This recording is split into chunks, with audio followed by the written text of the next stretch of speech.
පොසොන් පොහොය අපේ ශ්‍රී ලංකා ද්වීපයටම ධර්මයේ ලැබුණු උත්තරීතර දිනය.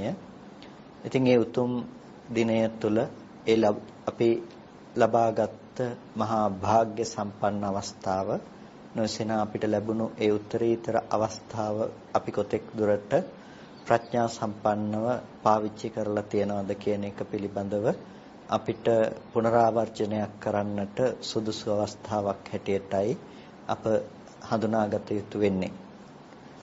මිහිඳු මහරහතන් වහන්සේ එදා ශ්‍රී ලංකා ද්වීපයට වැඩම කරමින් බුදුසසුනේ චිරස්ථිතිය පිළිබඳව මන අදිතාලමක් යොදමින් අපිට මේ ධර්මය සහ විනය මූලික පදනම සහිතව ඒ වගේම අර්ථ විවරණයන් සහිතව උගන්වන්නට යෙදුණා.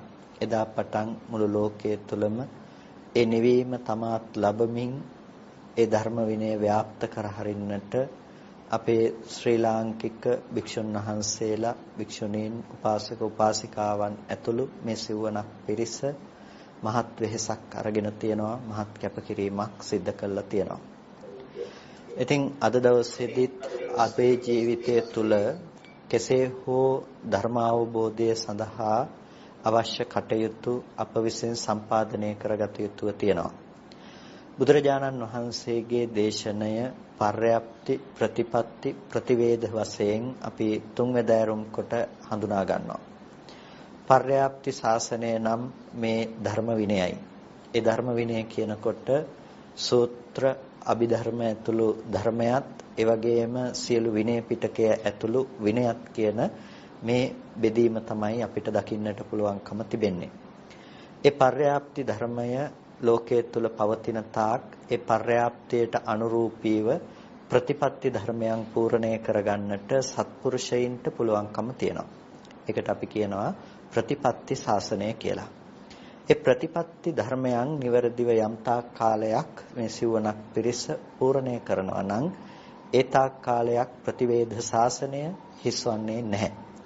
එනිසා ඒ සමස්ත පර්යාප්ති ශාසනය අනුව ඒ ප්‍රතිපත්ති සහ ප්‍රතිවේද ශාසනය රැඳී පවතිනවා. අද දවසේදී අප මේ සාකච්ඡා කරන්නේ ඒ පර්යාප්ති ශාසනානුගත ප්‍රතිපත්ති සහ ප්‍රතිවේද ශාසනයට යම් ප්‍රවේශයක් ලබා ගන්නේ කොහොමද කියන කාරණාව පිළිබඳව. බුදුරජාණන් වහන්සේ නමක් ලෝකෙට පහළවන්නේ දුකෙන් මිදෙන මාර්ගයක් පිළිබඳව දේශනා කරන්නට. ඒ දුකෙන් මිදෙන මාවතක් පිළිබඳව කරන ලද පරිශ්‍රණයෙහි අග්‍රතම ඵලය තමයි සම්මා සම්බුද්ධත්වය. උන්වහන්සේ මාර්ගය මුළු සමස්ත ලෝකයටම පෙන්වා වදාලා. නමුත් එදා සමාජය තුළ බොහෝ දෙනෙක් ඒ දුකෙන් මිදීමේ මාවත හොයාගෙන ගියා. ඔවුන් තම තමන් දන්න, තම තමන් හඳුනා ගන්න, තම තමන්ට නිවැරදියයි සිතුණු ක්‍රමවේදයන් අනුගමනය කළා. ඒ තුලින් සියලු ආකාරයෙන් දුකේ ගෙවීමක් නැතිවද. ඇතැම් අය නිර්වාණය පිළිබඳව කතා කළා. නිර්වාණය පිළිබඳව කතා කරමින් නිර්වාණය ලෙස වැරදි තැන්වල ඔවුන් රැඳී සිටියා. ඉතින් මෙබඳු සමාජයක් තුළ බුදුරජාණන් වහන්සේ ඒ සියලුම තැනක නිස්සාරත්වය අවබෝධ කරගෙන තමයි මධ්‍යම ප්‍රතිපදාව තුළින් ඒ ධර්මයේ පිළිබඳව ප්‍රතිවේද කළේ.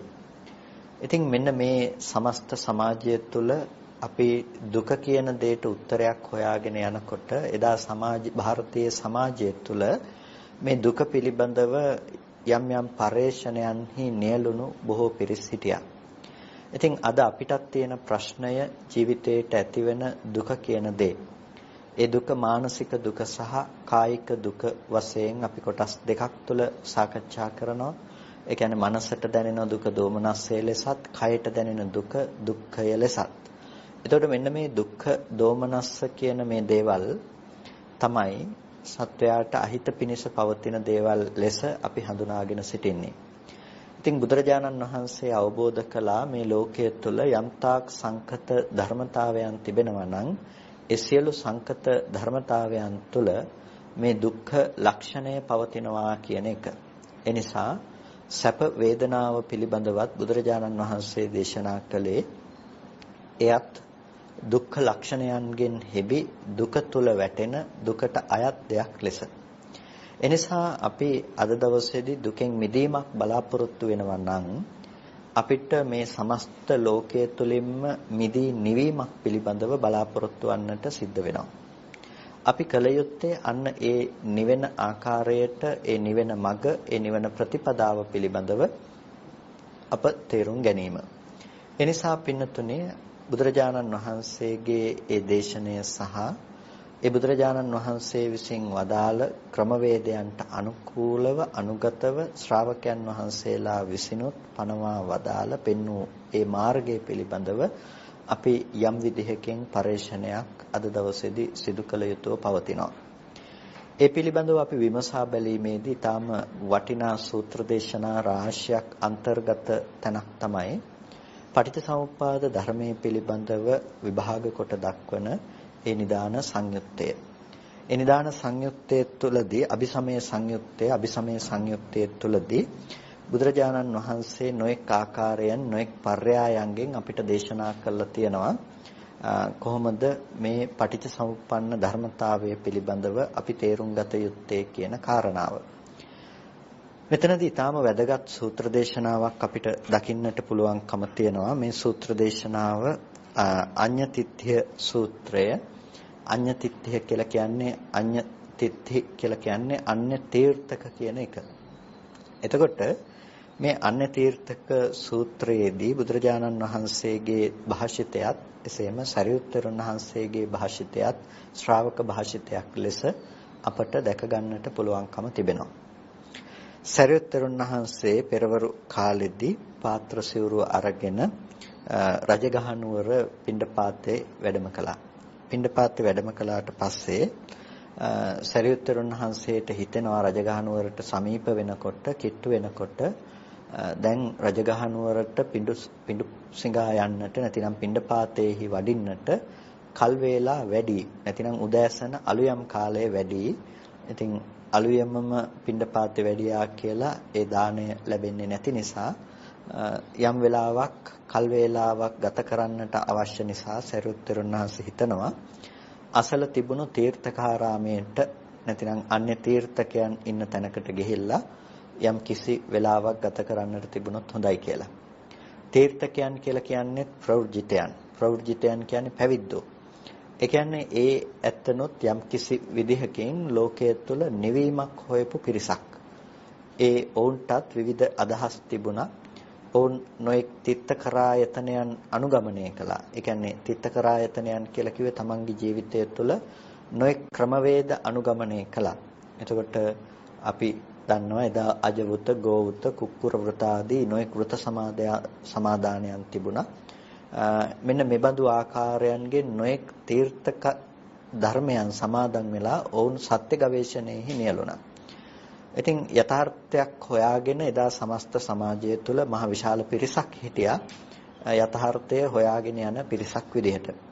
ඉතින් මෙන්න මේ තීර්ථක පිරිසත් මේ යම්කිසි විදිහකින් සත්‍ය කුමක්ද කියන දේ හොයාගෙන ගියපු නැතිනම් ඒ පිළිබඳව යම් පරේක්ෂණයක නියැලුණු පිරිසක්. ඉතින් සරියුත්තරුන් වහන්සේ මේ පිරිස වෙත එළඹුණා.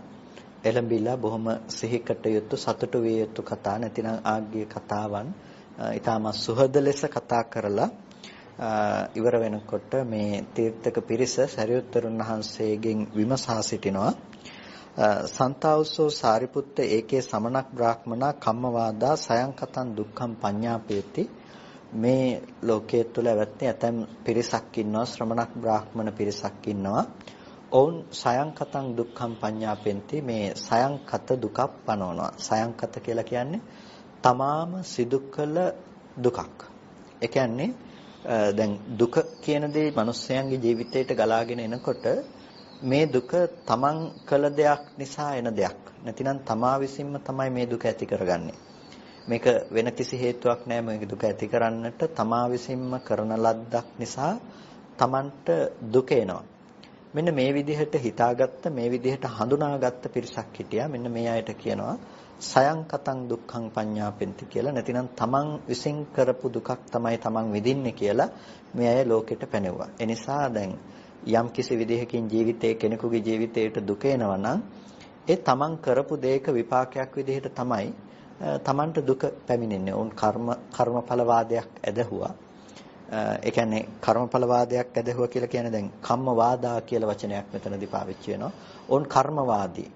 ඒතකොට මේ කම්මවාදී ක්‍රියාවාදී කියලා කියන්නේ මේ කර්මයන්ගේ විපාක තියෙනවා කියලා. දැන් සමහර වෙලාවට සමාජය තුළ ගත්තාම අපේ අයත් යම් යම් ප්‍රකාශ කියනවානේ දැන් සමහර වෙලාවට මේ ඔක්කොම පෙර කරපු කර්මය නිසා කියලා. ඒ කියන්නේ තමන්ට අකමැති විදිහට දෙයක් සිද්ධ වෙනකොට ඒ තමන් අකමැති විදිහට ඒ සිද්ධ වෙන දේ සිදුවන්නේ කර්මය නිසායි කියලා අපි කල්පනා කරන මොනවා කරන්නද ඉතින් මේ පෙර කරපු අකුසලයක් නිසානේ පෙර කරපු පවක් නිසානේ මේ දේ සිද්ධ වෙන්නේ කියලා අපි අන්න ඒ විදිහට ඒක අර පෙර කරපු අකුසලයක් හැටියට අපි කල්පනා කරනවා. නමුත් මේ ලෝකයේ තුල තියෙන සියල්ල පෙර කරපු අකුසලය නිසා සිද්ධ වෙන දේවල් නෙමෙයි. සියල්ලම කර්මය නිසා ඇති වෙන විපාක හෝ ඒ දේවල් නිසා නෙමෙයි. දැන් අද වැස්සකට තෙමුණොත් අපිට හෙම්බිරිස්සාවක් හැදෙනවා උණක් හැදෙනවා කියන එක ඒක කර්මය නිසා සිද්ධ වෙන දෙයක් නෙමෙයි. ඒ වගේම දැන් පාරේ යන මිනිස්සෙක් එක්ක අපි රණ්ඩුවකට ගිහිල්ලා අපිට ගුටි කන්න උනා කියලා ඒ කියන්නේ එකෙන් කියන්නේ ඒක මේ පෙර කරපු අකුසලයක් නිසා ඒ දුක අපිට ආවා කියන එක නෙමෙයි.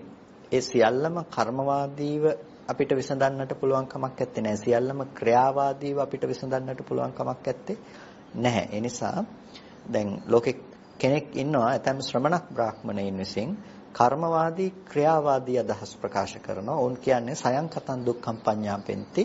මේ දුක තමන් කරපු දේවල් වල විපාක තමයි තමන්ට අද මේ ප්‍රතිසංවේදනා කරන්නට විඳින්නට පැමිණෙන්නේ. තමන්ගේ ජීවිතේට ඉස්සර කරපු දේවල් තමයි අද මේ විඳින්නේ ඔක්කොම හැම වෙලාවකදීම විඳින්නේ යම් හොඳ නරක දේවල් විඳින්නේ ඒ තමන් කරපු දේවල් වල විපාක හැටියට කියලා ලෝකේ කෙනෙක් පනවනවා. ඒ වගේම තවත් ශ්‍රමණක් බ්‍රාහ්මණයින් පිරිසක් ඉන්නවා. තවත් පිරිසක් ලෝකේ ඉන්නවා. ඒ අත්ත මොකද කියන්නේ? පරංකතං දුක්ඛං පඤ්ඤාපෙන්ති. මේ දුක කියන දේ පරංකතං නැතිනම් අනුන් විසින් කරන ලද්දක්. මෙතනදී තමා කරපු දෙයක් නෙමෙයි. මේක අනුන් විසින් හදන දෙයක්, අනුන් විසින් කළ දෙයක්. දැන් අපි දන්නවා දැන් දෙවියන් විසින් මෙබඳු දේවල් කරනවා කියලා හිතාගෙන ඉන්නවා, ලෝකපාලකයන් විසින් මෙබඳු දේවල් කරනවා කියලා හිතාගෙන ඉන්නවා. ඒතකොට දැන් අපි අද හොඳක් නරකක් විඳින්නේ දෙවියන් විසින් අපිට ඒ දේ ලබා දීපු නිසා. ඒකට සුදුසු අවස්ථාව හදලා තියෙන දෙවියෝ. මෙන්න මෙබඳු වූ දෘෂ්ටිගත වෙච්ච මෙබඳු වූ මේ දේවල් අදහන පිළිගන්න පිරිසක් ඉන්නවා. උන්ට කියනවා පරංකතං දුක්ඛං පඤ්ඤාපෙන්ති කියලා. ඒ කියන්නේ දුක කියන එක පරංකත දෙයක්, අනුන් විසින් අපිට කරන දෙයක් කියලා අර ලෝකපාලකයන් විසින් හෝ ලෝකපාලක දෙවිවරුන් විසින් ලෝකය මාපනය කළ දෙවිවරුන් විසින් මෙන්න මෙබඳු දේවල් සිද්ධ කරනවා කියලා ඒ පරංකත දුකක් කෙනෙක් පිළිගන්නවා. ඒ නිසා වුන් දෙවියන්ට පුද පූජා තියලා හෝ ස්තෝත්‍ර කියලා හෝ වන්දනා කරලා හෝ ඒ දෙවියන් අදහලා හෝ දෙවියන් පිළිබඳව පූර්ණ විශ්වාසය තබමින් හෝ අපි උත්සාහවත් වෙනවා කොහොමද දුක කියන දේ නැති කරන්න කියලා ඇතම් පිරිසක් මේ දෘෂ්ටිය නිසා උත්සාහවත් වෙනවා. ඉතින් මේ පරංකතං දුක්ඛං පඤ්ඤාපෙන්ති කියලා කියනවා දුක කියන දේ අනුන් කළ නිසා තමයි තමන්ගේ ජීවිතේට එන්නේ කියලා අදහන පිළිගන්න පිරිසක් ඉන්නවා. ඒ වගේම සයන්කතංච පරංකතංච දුක්ඛං පඤ්ඤාපෙන්ති. ඇතැම් පිරිසක් දුක කියන දේ පනවන්නේ සයන්කතංච පරංකතංච. තමන් කරපු දේවලුත් මේ සඳහා හේතු වෙනවා. ඒ විතරක් නෙමෙයි අනුන් කරපු දේවලුත් මේ සඳහා හේතු වෙනවා. ඒ කියන්නේ තමනුත් අනුනුත් කියන මේ දෙපිරිසම කරපු දේවල් මේ දුක සඳහා දුක ඇතිවන්නට හේතු වෙනවා. එතකොට ඒ දෙවියෝ විසින් කරපු දේවල් වන්නට පුළුවන් නැතිනම් තව කෙනෙකු විසින් කළ දේවල් වන්නට පුළුවන්. නොයසේනම් තමා විසින් ඇති කරගත්ත යම් යම් වැරදි දේවල් නිසා වන්නට පුළුවන්. කර්ම විපාක විදිහට මේ සයන්කතංච පරංකතංච දුක්ඛං පඤ්ඤාපෙන්ති. තමනුත් අනුනුත් කළ නිසා තමයි දුක කියන දේ එන්නේ කියලා ඇතැම් අය පනවනවා. ඒ වගේම තවත් පිරිසක් ඉන්නවා මේ ලෝකේ. ඔවුන් පනවනවා කොහොමද? අසයන්කතං අපරංකතං දුක්ඛං පඤ්ඤාපෙන්ති. තමාත් නොකළ අනුනුත් නොකොට මේ දුක කියන දේ ඉබේ ආකස්මිකව කෘත්‍රිමව ඉබේ පහළ වෙනවා. ඒකට කියන අපි අධිච්ච සමුප්පන්න කියලා. ඒකට කියන වචනය අධිච්ච සමුප්පන්නයි. දුක කියන එක අධිච්ච සමුප්පන්නයි. ඉබේ හටගන්න දෙයක් කියලා ඇතැම් අය ප්‍රකාශ කරනවා. එතකොට මෙන්න මේ දුක ඉබේ හට ගන්නවා කියලා ප්‍රකාශ කරන සමහර අයත් ඉන්න දැන් අපේ සමාජය තුළ බැලුවාම ඒ බඳු පිරිසුත් අපිට දකින්න පුළුවන්කම තියෙනවා. මේ ජීවත් වෙනකොට අපිට නිකන් සාමාන්‍ය විදිහට ජීවත් වුණාම ඇති මේ දුක කියන දේ, සැප දුක කියන දේ මේ ජීවිතයේ මේ නිකම්ම ඇති වෙලා යන දෙයක්. ඒ නිසා මේ ගැන අමුතුවෙන් අපි සිතිය යුත්තේ නැහැ කියලා කල්පනා කරන පිරිස ඉන්න. අන්න ඒකට කියනවා අදිච්ච සමුප්පන්නයි කියලා. දුක කියන දේ අදිච්ච සමුප්පන්නෝ ඉබේ හට ගන්න දෙයක් කියලා ඇතැම් පිරිස විසින් කල්පනා කරනවා. එතකොට මෙන්න මේ විදිහට කල්පනා කරනකොට ලෝකේ බොහෝ පිරිස් ඉන්නේ මෙන්න මේ මතවාද හතර ඇතුළත. තමන් කරපු දෙයක් විඳිනවා, අනුන් කරපු දෙයක් විඳිනවා, තමනුත් අනුනුත් දෙන්නම එකතු වෙලා කරගත්ත දෙයක් නිසා තමයි දුක එන්නේ. එහෙමත් නැතිනම් මේක ඉබේ හටගෙන තියෙන්නේ. මෙන්න මේ නිසා දුක පිළිබඳව ඒ අය තක්සේරු කරන්නේ මේ විදිහට. ඒ නිසා ඕන් තමන්ගේ දෘෂ්ටිය සකස් කරගෙන දුක නැති කරන්න අවශ්‍ය දේවල් තමන්ගේ ජීවිතේ සූදානම් කරගන්නවා. එතකොට මෙන්න මේ විදිහට ලෝක මිනිස්සු ජීවත් වෙනකොට මේ තීර්ථක පිරිස අහනවා සරියුත්තරුන් වහන්සේගෙන් ඔබගේ ශාස්ත්‍රුන් වහන්සේ නැතිනම් මේ බුදුරජාණන් වහන්සේ මොකද්ද දේශනා කරන්නේ? මේ ටිකෙන් මොකද්ද දේශනා කරන්නේ? එහෙම නැතිනම් මේ පිළිබඳව මොකද්ද බුදුරජාණන් වහන්සේගේ අදහස? අපි කොහොම කිව්වොත්ද බුදුරජාණන් වහන්සේට ගර්හා කළා නොවන්නේ? එතකොට කතම් ව්‍යාකරමානාච මයං වොත්තවාදිනෝ චේව සමනස්ස ගෝතමස්ස අස්සාම නච සමනං ගෝතමං අභූතේන අබ්භාචික්ඛේයාම. එතකොට මේ ප්‍රශ්නේ අහන විදිහ අපි ටිකක් කල්පනා කරලා බැලුවොත් මේක අහනවා මේ කොහොම කිව්වොත් අපි බුදුරජාණන් වහන්සේ කිව්ව එකම කිව්වා වෙන්නේ. එතකොට මේ බුදුරජාණන් වහන්සේට අභූතෙන් අභ්‍යක්ඛායනේ නොකළ වෙන්නේ. කියන්නේ දැන් යම් කිසි කෙනෙක් බුදුරජාණන් වහන්සේ දේශනා නොකළ දෙයක් බුදුරජාණන් වහන්සේ දේශනා කළා කියලා කියනවා නම් මෙන්න මෙහෙමයි දේශනා කළා කියලා තියෙන්නේ කියලා ඒක ඔහුට වැටහුණා කියලා හරියන්නේ නැහැ. ඒක ඔහු එතකොට බුදුරජාණන් වහන්සේට අභ්‍යක්ඛායනයක් කරනවා. එහෙම නැත්නම් බුදුරජාණන් වහන්සේට දෝෂාරෝපණයක් කරනවා. දොස් කියනවා, බනිනවා කියන තැනින් තමයි අන්‍ය තීර්ථකයන් පවා පිළිගත්තේ. එතකොට අන්‍ය තීර්ථකයන් පවා හික්මීමක් තුළ හිටියා බුදුරජාණන් වහන්සේට වොත්තවාදී වෙන්නට ඕන. බුදුරජාණන් වහන්සේ කියපු දේ කියන්නට අවශ්‍යයි. උන්වහන්සේගේ භාෂිතයයි මේක කියලා. එහෙම නැත්නම් උන්වහන්සේ මෙහෙම කියලා තියෙනවා කියලා ඔවුන්ට හිතුණු දෙයක් කියන්න පුළුවන් කමක් නැහැ. ඒ නිසා තමයි ඔවුන් අහන්නේ. කොහොම කිව්වොත්ද බුදුරජාණන් වහන්සේට අභ්‍යක්ඛායනේ නොකලා වෙන්නේ? කොහොම කිව්වොත්ද බුදුරජාණන් වහන්සේට දෝෂාරෝපණය නොකලා වෙන්නේ? ඒක බුදුරජාණන් වහන්සේ දේශනා කළ දේ කිව්වා බවට පත් වෙන්නේ කොහොම කිව්වොත්ද? මේ අන්‍ය තීර්ථකයන් මේ ප්‍රශ්නේ අහපු විදිහ. මොකද ඇතැම් වෙලාවට දැන් අද සමාජයේ දිහා අපි බැලුවත් ඇතැම් අය හිතනවානේ දැන් තම නනපමණින් දැනගත යුතුයි ධර්මය කියලා. තම තමන්ගේ නුවණ ප්‍රමාණයට තමයි ධර්මය දැනගත යුත්තේ කියලා. ඉතින් කෙනකෙනාට හිතෙන විදිහට කෙනකෙනාට තේරෙන විදිහට හරි කියලා හිතෙන එක බුද්ධ වචනේ වෙන්නට පුළුවන් කමක් නැහැනේ. බුද්ධ වචනේ නම් ඒක බුදුරජාණන් වහන්සේ දේශනා කළ ස්වરૂපේ වන්නට ඕනේ. ඒක බුදුරජාණන් වහන්සේ දේශනා කළ විදිය වෙන්නට ඕනේ. එහෙම නැත්නම් ඒ පිළිබඳව කෙනෙකුට හිතුන විදිහට ඒක හරි කියලා ගැනීම නෙමෙයි ඒ වොත්තවාදී බව කියලා කියන්නේ. යම් කිසි කෙනෙක් බුදුරජාණන් වහන්සේගේ ධර්මයට අනුව යමක් කියනවා නම් ඒක වොත්තවාදී විය යුතුයි. වොත්තවාදී කියලා කියන්නේ බුදුරජාණන් වහන්සේ විසින් කියන ලද්ද එසේ කිය යුතුයි. ඒකයි වොත්තවාදී කියන වචනේ තේරුම. එතකොට මෙන්න මේ විදිහට අන්‍ය තීර්ථකයන් පවා උත්සාහවත් වුණා බුදුරජාණන් වහන්සේ මේ පිළිබඳව දරන ආකල්පය උන්වහන්සේ විසින් දේශනා කළ විදිහට දරා ගන්නට, උන්වහන්සේ විසින් දේශනා කළ විදිහට අහලා දැනගන්නට. ඒ නිසා තමයි බුදුරජාණන් වහන්සේ විසින් දේශනා කළ විදිහ ඒ විදිහට කොහොමද දැනගන්නේ කියලා ප්‍රශ්නේ විමසුවේ. ධම්මස්ස චානු ධම්මං ව්‍යාකරේයාම. බුදුරජාණන් වහන්සේගේ ධර්මයට අනුරූපීව අපි කොහොමද ඒක කතා කළොත් කතා කරන්නේ. එතකොට මෙන්න මේ විදිහට මේ තීර්ථකය ටික මේ ප්‍රශ්නය සරියුත්තරුන් වහන්සේට යොමු කළාට පස්සේ සරියුත්තරුන් වහන්සේ මේ ප්‍රශ්නය විසඳනවා. මොන විදිහටද විසඳන්නේ? පටිච්ච සමුප්පන්නං කෝ ආවසෝ දුක්ඛං වොත්තං භගවතා. එවත්නි පටිච්ච සමුප්පන්නං කෝ පටිච්ච සමුප්පන්නයි මේ දුක කියන එක. එවත්නි මේ දුක කියන එක පටිච්ච සමුප්පන්නයි කියලා වොත්තං භගවතා භාග්‍යතුන් වහන්සේ දේශනා කළා තියෙනවා. මේ දුක කියන එක පටිච්ච සමුප්පන්නයි කියලායි බුදුරජාණන් වහන්සේ දේශනා කළේ. එතකොට දැන් අර අර සියලු වාදයන් ගැන කතා නොකොට ඒ කියන්නේ අන්‍ය තීර්ථකයන් විසින් යම්කිසි මතයක් ඉදිරිපත් කළා නම් ඒ ඉදිරිපත් කරපු මතවාදයේ පිළිබඳව කතා නොකොට කියනවා බුදුරජාණන් වහන්සේ කොහොමද දේශනා කරන්නේ පටිච්ච සමුප්පන්නං කෝ පටිච්ච සමුප්පන්නයි. එතකොට පටිච්ච සමුප්පන්න වුණ දුකක් ගැන තමයි බුදුරජාණන් වහන්සේ දේශනා කරන්නේ.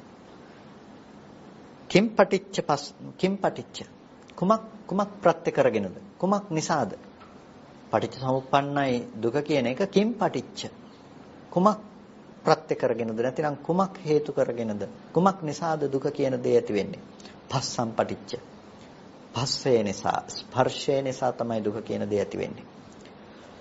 ඒකයි පස්සම් පටිච්ච කියලා කිව්වේ. ස්පර්ශය නිසා තමයි ලෝකයම් කිසි දුකක් හට ගන්නවා නම් හටගන්නේ. මෙන්න මේ විදිහට යම් කිසි කෙනෙක් කියනවා නම් එයා වත්තවාදී චේව භගවතා භාග්‍යතුන් වහන්සේ විසින් කියන ලද්ද වත්තවාදී චේව භගවතෝ අස්ස භාග්‍යතුන් වහන්සේ විසින් කියන ලද්ද එපරිදි කොට කිව්වෙක් බවට පත් වෙනවා. බුදුරජාණන් වහන්සේ යම් විදිහකටද දේශනා කළේ එපරිදි කොට කිව්වෙක් බවට පත් වෙනවා. එතකොට නච භගවන්තං අභූතේන අභාචික්කේ භාග්‍යතුන් වහන්සේට අභූතයෙන් අභ්‍යක්ඛායනය කළා බවට පත් වෙන්නේ ධර්මයට අනුකූල වූවක් කිව්වා බවට පත් වෙනවා. කොහොමද දුක කියන එක පටිච්ච සමුප්පන්න දෙයක්. දුක කියන එක තියනවා කියලා දුක තමන් කරගෙන එන දෙයක්වත් අනුන් කරගෙන එන දෙයක්වත් කියලා කතා කරන්නේ නැතුව බුදුරජාණන් වහන්සේ දුක ගැන දේශනා කළේ යම් දුකක් තියෙනවා නම් මේ දුක කියන එක පටිච්ච සමුප්පන්නයි. කුමක් ප්‍රත්‍ය කරගෙනද නැතිනම් කුමක් හේතු කරගෙනද මේක පවතින්නේ කුමක් පටිච්ච කරගෙනද පවතින්නේ මේක පවතින්නේ පස්සම් පටිච්ච ස්පර්ශය ප්‍රත්‍ය කරගෙන තමයි මේක පවතින්නේ. එතකොට ස්පර්ශය නැතිනම් දුකේ පැනවීමක් කරන්නේ ස්පර්ශය යම් තැනක නැතිනම් දුකේ පැනවීමක් කරන්නට පුළුවන් කමක් නැත්තේ නැහැ. එතකොට දැන් මේ ස්පර්ශ ප්‍රත්‍යයෙන් තමයි දුක කියන දේ ලෝකේ හටගත්තේ. එතකොට මේ සරියුත්තරුන් වහන්සේ තවදුරටත් මේ පිළිබඳව පැහැදිලි කරලා දෙනවා. යම් කිසි කෙනෙක් මේ ලෝකේ අර කර්මවාදී තීර්ථකයෝ නැතිනම් කර්මවාදී අය හිටියා කියලා කිව්වනේ. එතකොට ශ්‍රමණක් බ්‍රාහ්මණයෝ ඒ අය කිව්වා සයන් කතන් දුක්ඛම් පඤ්ඤාපෙන්ති කියලා කිව්වනේ. සයන් කත දුකක් තියෙනවා කියලා තමා විසින් කරපු දෙයක් තමයි විඳින්නේ කියලා කිව්වනේ. යම් කිසි කෙනෙක් එහෙම තමා විසින් කළ දෙයක් විඳින්නේ කියලා කියනවා නම් ඔවුන්ටත් සිද්ධ වෙනවා ස්පර්ශ ප්‍රත්‍යයෙන් එනවා කියන දෙක පිළිගන්න. මොකද තදපි පස්සපච්චය. ඒකෙන්නේ ස්පර්ශ ප්‍රත්‍යයෙන්. හොඳයි හිතන්නකෝ තමන් කරගත්ත දෙයක් නිසා තමයි තමන්ගේ ජීවිතේට දුක එන්නේ කියලා. ඒ දුක එනවා නම් දුක අද ඇවිල්ලා තියෙන මොකක් නිසාද? යම් කිසි දෙයක් ස්පර්ශ වීම නිසා ආයතනයකට යමක් ස්පර්ශ වෙන්නේ නැත්නම් ඒ ස්පර්ශ නොවන කල්හි ස්පර්ශ නොවන රූප, ශබ්ද, ගන්ධ, රස, ස්පර්ශ ධම්මාදී දේවල් ඇති කල්හි එයාට දුකක් ගේන්න පුළුවන්ද? යම් දෙයක් ස්පර්ශ වෙන්නේ නැත්නම් ස්පර්ශ නොවන දෙයක් නිසා කවදාවත් කෙනෙකුට දුකක් ගේන්න පුළුවන් කමක් නැත්තේ නෑ. යම් දෙයක් ස්පර්ශ වුණොත් පමණයි දුක ගේන්න පුළුවන්කම තියෙන්නේ. ඒ නිසා යම් කිසි කෙනෙක් තමා දුක හදාගන්නේ තමන් කියලා කියනවා නම් ඒ දුකටත් හේතුව ස්පර්ශය මිසක වෙනත් දෙයක් නෙමෙයි. අනුන් විසින් දුක හැදුවා කියලා කියනවා නම් ඒකට හේතුවත් ස්පර්ශය මිසක වෙනත් දෙයක් නෙමෙයි. එහෙම නැතිනම් තමනුත් නොවේ අනනුත් නොවේ දුක හදාගත්තා කියලා කියනවා නම් ඒකට හේතුවත් ස්පර්ශය මිසක වෙනත් දෙයක් නෙමෙයි. ආකස්මිකව ඉබේ පහළ වුණා කියලා කියනවා නම් දුකක් යම් දුකක් ඒ දුක ඉබේ පහළ වීමක් කියන තැනදී ස්පර්ශ වීම නිසා තමයි දුක එන්නේ. තදපි පස්සපච්චය කියලා කියනවා. ඒ නිසා ඒකත් ඇති වෙන්නේ ස්පර්ශ ප්‍රත්‍ය නිසා. එතකොට මෙන්න මේ විදිහට යම් කිසි කෙනෙක් ස්පර්ශ ප්‍රත්‍යයෙන් නැතුව මේක ඉබේ හට ගන්නවා කියලා කියනවා නම් නැතිනම් ස්පර්ශය නැතුව දුකක් උපදිනවා කියලා කියනවා නම් නේතං තහනං විජ්ජති අන්න එබඳු තැනක් ලෝකයේ තුල विद्यमान වෙන්නේ නැහැ. නේතං තහනං විජ්ජති කියලා කියන එබඳු තැනක් ලෝකේ කවදාවත් विद्यमान වන්නේ නැහැ. ඒ වගේ දෙයක් සිද්ධ වෙන්නේ නැහැ. එතකොට මෙන්න මේ කාරණාවම ආනන්ද තෙරුන් වහන්සේ අහගෙන හිටියා. නැතිනම් ආනන්ද තෙරුන් වහන්සේ ඊට පසුව එතනට වැඩම කළා මේ කරුණ අහගෙන හිටියා. ඊට පස්සේ පසු වේලාවකදී බුදුරජාණන් වහන්සේට මේ පිළිබඳව දැනුවත් කළාට පස්සේ බුදුරජාණන් වහන්සේ සාදු සාදු ආනන්ද මැනවි ආනන්ද මේක සරියුත්තරුන් වහන්සේ විසින් නැතිනම් සාරිපුත්‍රයන් විසින් මැනවින්ම මේක විභජනය කළා මැනවින්ම බෙදා දැක්වුවා කියලා මේ කාරණාව පිළිබඳව බුදුරජාණන් වහන්සේ නැවත බුද්ධ භාෂිතයක් ලෙසත් මේක ස්ථිර කරනවා නැතිනම් මේක පැහැදිලි කරනවා. පැහැදිලි කරලා බුදුරජාණන් වහන්සේ තමන් වහන්සේ විසින් අත්විඳ නැතිනම් තමන් වහන්සේට සිදුවුණු සිදුවීමකුත් එතනදී පැහැදිලි කරනවා. මමත් මේ විදිහට මේක දවසක් රජගහ නුවර ඉඳලා යනකොට යම් තීර්ථකාරාමයකට ගියා. එතකොට මේ විදිහට අඤ්ඤ තීර්ථකයෝ මගෙන් මේ ප්‍රශ්නේ මේ විදිහට යොමු කළාම මෙන්න මේ විදිහට උත්තර දුන්නා කියලා අර සරියුත්තරුන් වහන්සේ උත්තර දීපු ආකාරයටම භාග්‍යතුන් වහන්සේගේ දේශනාවත් වුණා කියලා ඒ වෙලාවේදී බුදුරජාණන් වහන්සේ විසින් දේශනා කරනවා. එතකොට ආනන්ද තෙරුන් වහන්සේ විසින් ප්‍රකාශ කරනවා අච්චරියම් බන්තේ අද්භූතම් බන්තේ ආශ්චර්යයි ස්වාමීනි අද්භූතයි යම් තැනක ඒතේන පදේන සබ්බෝ අත්තෝ වුත්තෝ භවිස්සති එකම පදයකින් මේ සියලුම අර්ථය කිව්වා බවට පත් වෙනවා සියානුකෝ බන්තේ ඒසේවත්තෝ විත්තරේන උච්චමානෝ ගම්භීරෝ චේවස් අස්ස ගම්භීරව භාසෝ ചാති එතකොට මේ එකම වචනේ මේ ටික කිව්වත් මේක සියල්ල කිව්වා බවට පත් වෙනවා. ඉතින් මේක ගැඹුරු අවභාස ඇති ගැඹුරු වූ ස්වභාව ඇති වචන ටිකක් තමයි මේ කතා කළේ කියලා කියනවා. ඒ වෙලාවේදී බුදුරජාණන් වහන්සේ තේනහානන්ද එසෙහින් ආනන්ද තංචේ චිත්ත පටිභාතුති ඔබට එහිදී මෙසේම වැටහෙවා කියලා කිව්වට පස්සේ ආනන්ද තෙරුන් වහන්සේ තවදුරටත් ඒ කාරණාව තවදුරටත් බෙදා දක්වනවා. නැතිනම් ඒ පිළිබඳව බුදුරජාණන් වහන්සේත් එක්ක සාකච්ඡා ස්වරූපයෙන් යනවා. ඉතින් මේ ධර්ම කාරණා ටික පිළිබඳව අපි ටිකක් මෙතන පටන් විමසා බලමු. ඒ ආනන්ද තෙරුන් වහන්සේ සමග සිද්ධ වෙන සාකච්ඡාමය කාරණාවන් සහ අර මුලින් සරියුත්තරුන් වහන්සේ විසින් විභජනයට ලක් කළ අර ප්‍රධානතම කාරණාව සම්බන්ධයෙන් උත්. එතකොට සරියුත්තරුන් වහන්සේ එතනදී දේශනා කළේ කුමක්ද? සරියුත්තරුන් වහන්සේ විසින් පෙන්වා වදාළේ යම්කිසි කෙනෙක් ලෝකේ දුකේ හට ගැනීම ගැන කතා කරනවා නම් ඒ දුකේ හට ගැනීම සිද්ධ වුණේ තදපි පස්සපච්චය ස්පර්ශය නිසා කියලා. එතකොට ඒ ස්පර්ශය මේ නිසා හටගන්න දෙයක් ස්පර්ශ ප්‍රත්‍යයෙන් හටගන්න දෙයක් තමයි මේ දුක කියලා කියන්නේ. එහෙම නැතිනම් ඒක අර ආකාරයන්ට වඩා නිවැරදිව කියනවා නම් නිවැරදිව කිව යුත්තේ ස්පර්ශ ප්‍රත්‍යයෙන් සිදුවන දුකේ හට ගැනීමක් පිළිබඳව. එතකොට මේ ස්පර්ශ ප්‍රත්‍යයෙන් ඇයි දුක හට ගන්නවා කියලා කියන්නේ? ස්පර්ශය නැතුව දුකේ හට ගැනීමක් නැහැ කියලා කියන්නේ ඇයි? මෙතනදී ස්පර්ශ ප්‍රත්‍යයෙන් දුකේ හට ගැනීම කියලා කියන්නේ අපි යම්කිසි දෙයක් විඳිනවා නම් අපි විඳින්නේ ඒ ස්පර්ශ ප්‍රත්‍යයෙන් හටගත්ත වේදනාවක්. වේදනාව ස්පර්ශ ප්‍රත්‍යයෙන් උපදින්නට වෙන හේතු නැහැ. ඒක තමයි පළවෙනිම කාරණාව.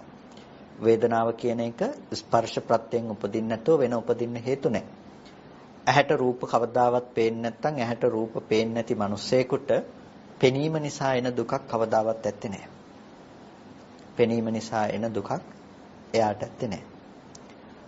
එතකොට කෙනෙකුට සද්ද ඇහෙන්නේ නැත්නම් සද්ද ඇහිම නිසා එන දුකක් එයාට ඇත්තේ නැහැ. ගඳ සුවඳ දැනෙන්නේ නැත්නම් රස දැනෙන්නේ නැත්නම් ස්පර්ශ දැනෙන්නේ නැත්නම් අරමුණු දැනගන්න බවක් නැත්නම් ඒ කිසිම තැනක පණවන්න පුළුවන් කමක් නැහැ ඔහුට දුක එනවා කියලා. එනිසා යම්කිසි කෙනෙකුට දුක එනවා නම් දුක එන්නේ ස්පර්ශ ප්‍රත්‍යයෙන්. ස්පර්ශය මූලික කරගෙන. ඒ කියන්නේ දැන් ඇහැට යමක් ස්පර්ශ වුණාට පස්සේ තමයි ඒක හොඳ හෝ නරක වශයෙන් අපි හිතින් විශ්ලේෂණය කරගන්නේ ස්පර්ශ නිසානේ. එතකොට මේ විශ්ලේෂණය කරගත්ත නිසා ඒක නරකයි කියලා අපි දුකක් විඳිනවා නම් මේක හොඳ නැති දෙයක් කියලා අපි විඳිනවා නම් දැන් කෙනෙකුගේ මරණය හමුවේ අපිට ඇස් දෙකට පේනකොට අපි ඒ ගැන දුකක් විඳිනවා. ඒකට කියනවා ස්පර්ශ ප්‍රත්‍යයෙන් අපි දුක විඳින්නේ කියලා. ඒක ස්පර්ශය නිසා ලැබෙන ස්පර්ශය නිසා විඳින දුකක්. එතකොට දැන් ඒ පේන රූපයට පේන රූපයට අනුරූපීව අපි ලබා ගන්න දුක ස්පර්ශ ප්‍රත්‍යයෙන් හටගන්න දුකක් පිළිබඳව තමයි අපි කතා කරන්නේ. එතකොට ඒ විදිහට ස්පර්ශ ප්‍රත්‍යයෙන් හටගන්න දුකක් ගැන අපි කතා නොකළොත් අපිට දුක ඇති වෙන හේතු කතා කරන්න පුළුවන් කමක් නැත්තේ නෑ. මොකද ආයතනයකට ස්පර්ශ වුණ දේ ගැන එක්ක කනට ඇහෙන දෙයක් අනුව අපි හටගන්න දුකක් ගැන කතා කරනවා. දැන් ඇස් පේන්නේ නැති කෙනෙක් වෙන්න පුළුවන්. එයාට මේ විදිහේ දේවල් පේනවා කියන එක ගැන කනෙන් අහන සද්දයක් අරඹය එයාට නොපෙනීම ගැන දුකක් තියෙන්නට පුළුවන්. ඒත් අර විදිහේ දෙයක් ස්පර්ශ ප්‍රත්‍යයෙන් ඒ බඳු අරමුණක් හෝ ස්පර්ශ වීම තුළ තමයි එයාට දුක කියන දේ ඇති වෙන්නේ. එතකොට ඒ දුක කියන දේ ඒ විදිහට ඇති වෙනකොට මේ එතනදී අපිට තේරුම් ගන්නට සිද්ධ වෙනවා ස්පර්ශය මූලික කරගෙන ස්පර්ශය ප්‍රත්‍ය කරගෙන කොහොමද ජීවිතේට අපේ ජීවිතේට දුක කියන දේ ගලාගෙන අවිල්ලා තියෙන්නේ කියලා. ඒ කියන්නේ පින්නතුනේ අපිට හරියට තේරුම් ගන්නට මෙතන මේ ස්පර්ශ ප්‍රත්‍යයෙන් දුක එනවා කියන එක ඇතුලේ ප්‍රධාන කාරණා කිහිපයක් අපිට දකින්න පුළුවන්කම තියෙනවා. ඒ කියන්නේ මේක ටිකක් අපි පැතිරුණු දෙයක් හැටියට සාකච්ඡාවට බඳුන් කළ යුතු කාරණාවක්. මොකද ස්පර්ශය කියලා කියනකොට ස්පර්ශය තුළ පවතින සිදුවන දෙයක් තියෙනවා. ස්පර්ශය තුළ සිදුවන સિદ્ધාන්තයක් තියෙනවා. ඒ වගේම ඒ ස්පර්ශය පිළිබඳව නිමිති තියෙනකොට අපි දුක උපද්ද ගන්න බවකුත් තියෙනවා. මෙන්න මේ කාරණා දෙක අපි හරියට විශ්ලේෂණය කරගන්නට අවශ්‍යයි. ඒ කියන්නේ දැන් ස්පර්ශය නිසා හටගන්න දේකුත් තියෙනවා. ඒ වගේම ස්පර්ශය නිසා ස්පර්ශය තුළ නිමිති හමු වීම නිසා ස්පර්ශය පිළිබඳව අපිට අසුරු කරන්නට දේවල් හමු වෙනකම නිසා අපි පුද්ගල භාවයක් උපදෝගෙන පුද්ගල භවින් මේ දේ අසුරු කරන නිසා අපිට අර කියපු දුක්ඛ දෝමනස්ස විඳින්න වෙන බවකුත් තියෙනවා. එතකොට අර ස්පර්ශ ප්‍රත්‍යයෙන් උපදිනවා කියන තැනදී එතන ස්පර්ශය කියන එක තැනකදී සංකත දුක්ඛ ලක්ෂණය අපි තේරුම් ගත යුතුයි. අනිත් තැනදී අපි ජීවිතේට එන දුක් වේදනාව පිළිබඳව එහෙම නැතිනම් අපි ජාති ජරා මරණ කියලා අපි විඳින අද සාමාන්‍ය ලෝකයේ තුල අපි විඳින දුක් වේදනාව පිළිබඳව අපි හඳුනාගත යුතුයි. එතකොට මේ කාරණාව අපිට එකයි මම කිව්වේ පැතිරුණු දෙයක් හැටියට අපිට තේරුම් ගන්නට වෙනවා. ස්පර්ශ ප්‍රත්‍යයෙන් අපිට දුක එනවා කිව්වහම අපිට මේක බෙදා දක්වන්නට පුළුවන් නැතිනම් කතා කරන්නට පුළුවන් පැති කිහිපයක් තියෙනවා. ඒ තමයි ඔය කතා කරපු මූලික කාරණා දෙක. දැන් දුක කියන එකෙන් අපි කෙනෙක් හිතනවා නම් මේ කියන්නේ මූලික වශයෙන්ම සංකත දුක්ඛ ලක්ෂණය මුළු සමස්ත සංකත ධාතුවයි කියලා කියනවා නම් ඒ සංකත ධාතුව කියන තැනදී ඒ දුක හටගෙන තියෙන්නේ ස්පර්ශ ප්‍රත්‍යයෙන්ම තමයි. ඒ දුක හටගෙන තියෙන්නේ ස්පර්ශ ප්‍රත්‍යයෙන්ම තමයි. කෙනෙක් කියනවා නෑ මෙතන දුක තියෙන්නේ කෙනෙක් පිරික්සා බලනකොට එයාට පේනවා නම් ජරා මරණ මේ අපි විඳින වේදනාත්මක දුක ගැන කතා කරන්න කියලා අපිට පේනවා නම් ඒකත් ස්පර්ශ ප්‍රත්‍යයෙන් තමයි. දැන් මෙන්න මේ කාරණා දෙක අපි බෙදලා අපි තේරුම් ගන්නට අවශ්‍යයි. හේතුව මේ කාරණාව තේරුම් ගැනීම මතම අපිට නිවන හෝ සසර කියන කාරණාව විද්‍යමාන වන නිසා දුක තියනවද නැද්ද කියන දේ විද්‍යමාන වන නිසා දැන් අපි සාමාන්‍යයෙන් අපි නිරන්තරයෙන්ම මේ සමීපස්තව කරුණු කතා කරන නිසා මම වැඩි වෙලාවක් ගන්නෙ නැහැ මේ කාරණාව ඔබට තවදුරටත් වඩා තහවුරු කරන්නට විස්තරාත්මකව පැහැදිලි කරන්නට මම හිතනවා ගොඩක් ධර්මදේශනා ශ්‍රවණය කරන පිරිසක් මෙතන ඉන්නේ කියලා. දැන් අපිට ස්පර්ශ ප්‍රත්‍යයෙන් දුක උපදිනවා කියලා කියනකොට දැන් අර පළවෙනි කාරණාව සංකත දුක්ඛ ලක්ෂණයේ තියෙන තැන ගැන අපි කතා කළොත් අපිට පේනවා ඇහැට වර්ණ රූපයක් ස්පර්ශ වෙනවා වර්ණ රූපයක් ගැටෙනවා. එතකොට එතනට ඇස පිළිබඳව පවතින නැත්නම් ඇසෙහි හටගන්නේ හිතට අර රූපේ පිළිබඳව දැනගන්නට පුළුවන්කම තියෙනවා. දැන් මෙතනදී තියෙනවනේ මේ තුන්දෙනාගේ එකතුව කියන තැන ස්පර්ශය කියලා දෙයක්. තින්න සංගති පස්සෝ කියන තැනදී මේ තුන්දෙනාගේ එකතුව කියන තැන මෙතන තියෙනවා ස්පර්ශය කියලා දෙයක්. එතකොට මේ තුන්දෙනාගේ එකතුව ස්පර්ශයයි කියලා කියන දේ නිසා තමයි වේදනාව කියලා දෙයක් අපිට උපදින්නේ. වේදනාව තියෙන දෙයක් තමයි හඳුනාගන්නේ. හඳුනන දෙයක් පිළිබඳව තමයි චේතනා ඇති කරගන්නේ. නැතිනම් සිතුවිලි ඇති කරගන්නේ. එතකොට මේ සිතුවිලි ඇති කරගන්න තැන තමයි නැතිනම් විතර්ක උපදව ගන්න තැන තමයි අපිට ඊට පස්සේ දුක උපදින්නට හේතු ටික තියෙන්නේ. එතකොට දැන් මේක සම්පූර්ණයෙන්ම අපිට පිළිවෙලක් ඇතුව පේනවා. පළවෙනි තැනදී දුක උපදින තැනක් ආවේ නැහැ. පළවෙනි තැනදී විතර්ක උපදින තැනක් ආවේ නැහැ කියලා. එතකොට එතනදී සිද්ධ වුණ දේ තමයි අර තින්නම් සංගති පස්සෝ කියපු දේ නැතිනම් තුන් දෙනෙකුගේ එකතුව ස්පර්ශයක් ලෙස අපි හඳුනාගත්තා.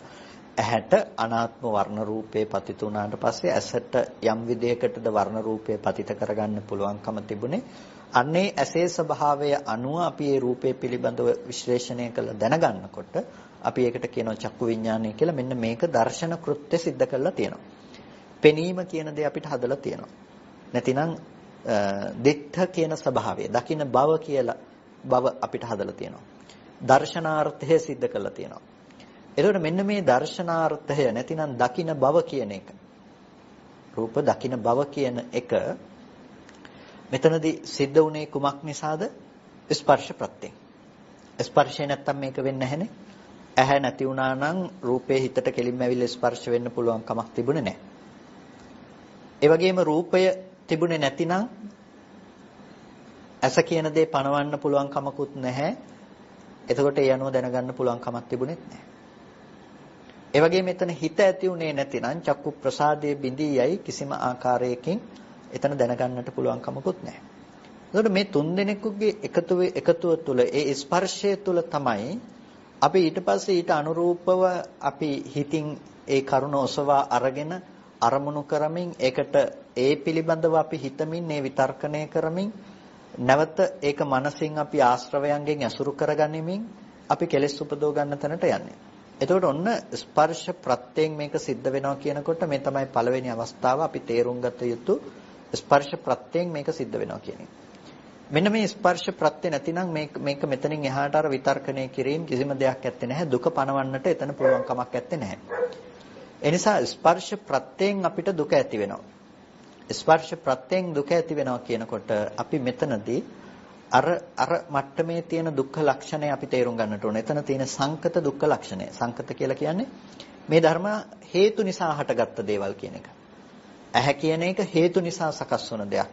අවිද්‍යාව, කර්මය, තණ්හාව, ආහාරය කියන මෙන්න මේ හේතු නිසා තමයි ඇහැ කියන එක හැදිලා තියෙන්නේ. එසේ හැදුණු ඇහැට තමයි රූප ගැටුනේ. එතනට තමයි හිත යොමු වුනේ. එතකොට මේ හේතු ප්‍රත්‍යයෙන් හටගත්ත දෙයක්. ඒ හේතු ටික අනුව මේ දේ වෙනස් වෙලා යනවා. ඒ නිසා විපරිණාමයක්, අනිත්‍යතාවයක් තියෙනවා. තව විදිහකින් කිව්වොත් නිරෝධය ස්වභාව කොට පවතිනවා. නිරෝධ ධම්මං කියලා කියනවා. චක්කුන් නිරෝධ ධම්මං. මේක නිරෝධයේ ස්වභාව කොට පවතින දෙයක්. විරාග ධම්මං කියලා කියනවා. මෙතන නොයලීමේ ස්වභාව කොට පවතින දෙයක් තියෙනවා. ඇහැ කියන එකේ යථාර්ථය විරාග ධම්ම, නිරෝධ ධම්ම ස්වභාවයක්. නොයැලෙන ස්වභාවයක් තියෙනවා. මොකද ඇලෙන්න දෙයක් මෙතන පනවන්න එක දෙයක් ලැබෙන්නේ නැහැ අපිට. එතකොට මෙන්න මේ හේතුඵල ධමයක් මෙතනදී කතා කරන්නේ. දැන් සමහර වෙලාවට මේ කාරණාව පිළිබඳව සාකච්ඡා කරනකොට ඇතැම් වෙලාවට මේ කාරණාව පිළිබඳව වටහා ගන්නට බැරි කම නිසාද අපි දකින ඇතැම් වෙලාවට කෙනෙක් දෘෂ්ටිගත වෙනවා මේ කියන්නේ එළියේ රූපේ නැහැ කියලා. එහෙම නැතිනම් අපි දකිනවා චෝදනා මුඛයෙන් කතා කරනවා අපි මේ එළියේ රූප නැහැ කියලා මේ කියන්නේ එළියේ මොකක්වත්ම නැහැ කියලා කියන්නේ කියලා. දැන් මේ කියන්නේ එළියේ රූප නැහැ කියලා දෙයක් නෙමෙයි. මේ කියන්නේ එළියේ ඔක්කොම තියෙනවා තියෙන රූප ටික අපි මෙහි හදාගෙන බලනවා කියන එකකුත් නෙමෙයි. එනිසා මේ කියන කාරණාව තේරුම් ගන්න මෙතනදී මේ පැහැදිලි කරන්නේ මේ ඇස ඇති කල්හි විතරයි අපිට පෙනෙන රූපේ පනවන්න පුළුවන්කම තියෙන්නේ. ඇස ඇති කල්හි. ඇස ඇති කල්හි කියලා කියන්නේ ඇහැ හට ගන්න වෙලාවට ඒ වෙලාවට රූපේ ගැටෙනවා. රූපේ ගැටෙනකොට එතන හිත යොමු වී තිබුණට පස්සේ අන්න අපිට රූපේ පිළිබඳව දැනගන්නට පුළුවන්කම තියෙනවා. දැන් ඇස උපදින්න නැතුව ඒ රූපය එහෙ තියෙනවා. ඇහැ උපදින්න නැතුව ඒ රූපය එහෙ තියෙනවා කියලා කෙනෙක් කිව්වොත් ඒ තියෙන රූපය අපි විඳින්නේ අපි දැනගන්නේ මොන ආයතනයෙන්ද? බුදුරජාණන් වහන්සේ ලෝකයේ පිළිබඳව විවරණය කළේ භෞතික తত্ত্বය තුල ඉඳලා කියන තැනකින් නෙමෙයි. භෞතිකත්වයට ගිහිල්ලා නෙමෙයි ලෝකයේ පිළිබඳව විවරණය කළේ. ලෝකයේ පිළිබඳව විවරණය කළේ ආධ්‍යාත්මික තැනක ඉඳලා. ඒ නිසා තමයි යම්කිසි කෙනෙකුට ඇස තියෙනවා නම් රූප තියෙනවා නම් චක්කු විඥානය තියෙනවා නම් මේ තමයි ලෝකය මේ තමයි ලෝක ප්‍රඥප්තිය කියලා දේශනා කළේ. එතකොට ලෝකයේ හට ගැනීම කියන දේ ගැන බුදුරජාණන් වහන්සේ කතා කරන්නේ. ඒ කියන්නේ මේ ලෝකෝත්තර දර්ශනයට අදාළව මේ ලෞකික දේශනාවන් පටල ගන්නට එපා. මේ කියන්නේ ලෝකෝත්තර දේශනාව සම්බන්ධයෙන්. එතකොට අන්නේ ලෝකෝත්තර අර්ථයක් උත්පාදනය කරනකොට ඒක මතු කරලා දක්වනකොට බුදුරජාණන් වහන්සේ එතනදී දේශනා කරන්නේ හැම වෙලාවකදීම තමා තුළ හටගනු ලබන ලෝකයක් ආයතන ලෝකයක් පිළිබඳව. එතකොට ඇස ඇති කල්ලි තමයි යාට රූප ලෝකය ගැන කතා කරන්න පුළුවන්කම තියෙන්නේ. ඇහැට ගෝචර නොවුනොත් යම් රූපයක් ගැන එතනට හිත නොයේදී තිබුණා නම් යම් රූපයක් පිළිබඳව කතා කරන්න යාට පුළුවන් කමක් නැත්තේ නැහැ. කොච්චර ලෝකේ රූප තියෙනවා කියලා කිව්වත් ඒ රූපේ එයාට ගෝචර නැහැ. එයාට ඒ රූපේ නැහැ. එයාට ඒ රූපේ බොරුවක්. ඒ නිසා මේ කාරණාව අපි තේරුම් ගන්නට ඕනේ. මේ එළිය තියනවද නැද්ද කියන එක ගැන නෙමෙයි මේ කතාව කතා කරන්නේ. ඔබට රූපය හම්බුනේ කොහොමද කියලා මේ ප්‍රශ්නෙට උත්තරේ තමයි මේ කතා කරන්නේ. නැතිනම් එළිය නෑ කියන්නට නෙමෙයි. එළිය තියෙනවා. ඒ තියෙන්නේ කොයි වෙලාවටද? ඇස ඇති කල්හි ඇස හටගත්තා නම් ඒ හටගත්ත ඇහැට වර්ණ රූපේ පතිත වෙනවා. ඒ වර්ණ රූපේ ආපාතහාගම වෙනවා. ඒ නිසා බාහිර ආයතනය කියලා කියන එකට. බාහිරින් සම්බන්ධ වෙන ආයතනය. එතකොට මේ ඇහැ පිළිබඳව තියෙන හිතින් බාහිර රූපේ පිළිබඳව දැනගන්නට පුළුවන්කම තියෙනවා. එතකොට ඒ මට්ටමේදී විතරයි රූපය ඇසුරු වෙන මට්ටම. ඒ මට්ටමේදී විතරයි රූපය ඇසුරු වෙන මට්ටම. එතකොට කෙනෙක් හිතන්නට පුළුවන්. එතකොට දැන් අතීත රූප ගැන අපි හිතන්නේ කියලා. දැන් ඔබට රුවන්වැලි සෑය සිහිපත් කරගන්න පුළුවන්කම තියෙනවා. දැන් රුවන්වැලි සෑය කියලා ඔබ සිහිපත් කරගන්නේ යම් කිසි වෙලාවක යම් අවස්ථාවක ඇසෙන් දැකපු රූපායතනයේ මිසක ඔබ සිහිපත් කරගන්නේ ඔබ කිසිම කලයක නොදැකපු දෙයක් ඔබට සිහිපත් කරගන්න පුළුවන් කමක් නැහැ. ඒ නිසා ඒ ඇසෙන් දැකපු දෙයක් පිළිබඳව තියෙන නිමිත්තක් තමයි දැන් ඔබ ඒ රූප නිමිත්තක් ඒ රූප ආරම්මණයක් තමයි දැන් හිතෙන් නැවත අරමුණු කරන්නේ. එතකොට දැන් ඒ නිසා මේ දේවල් ලෝකෙ තුල සත්‍ය වශයෙන්ම එළියේ තියනවා කියලා කියනවා නම් මේ එහෙම කතාවක් නෙමෙයි බුදුරජාණන් වහන්සේ අපට දේශනා කළා තියෙන්නේ. ස්පර්ශ ප්‍රත්‍යයෙන් හටගන්න දෙයක්. යමක් ස්පර්ශ ප්‍රත්‍යයෙන් හටගත්තා නම් ස්පර්ශ ප්‍රත්‍යයෙන් හටගන්න දේ ස්පර්ශ නිරෝධයෙන් නිරුද්ධ වෙනවා.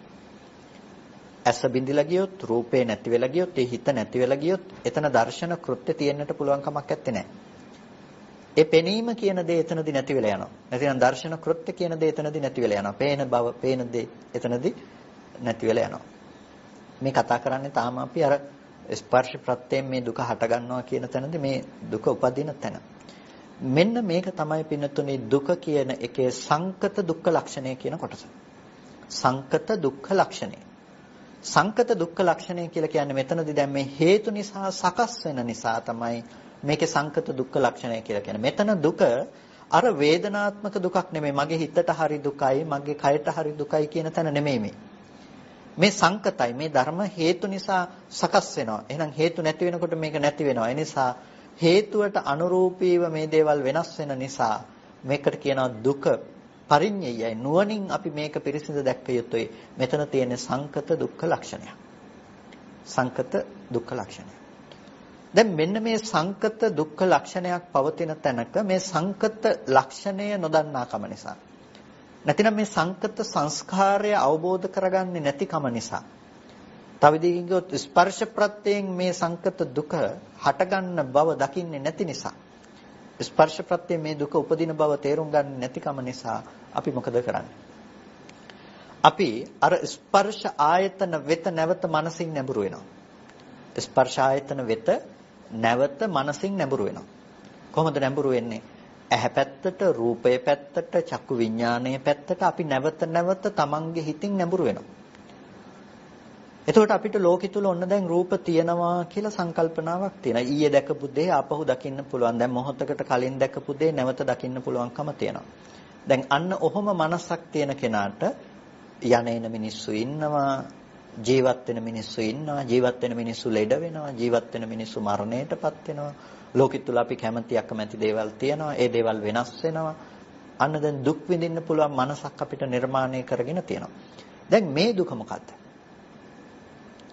මේ දුක අර අපි සංකත දුක තිබුණ තැනක නැතිනම් දුක්ඛ ලක්ෂණයක් තිබුණ තැනක අපි මානසිකව උපද්ද ගන්න දුකක්.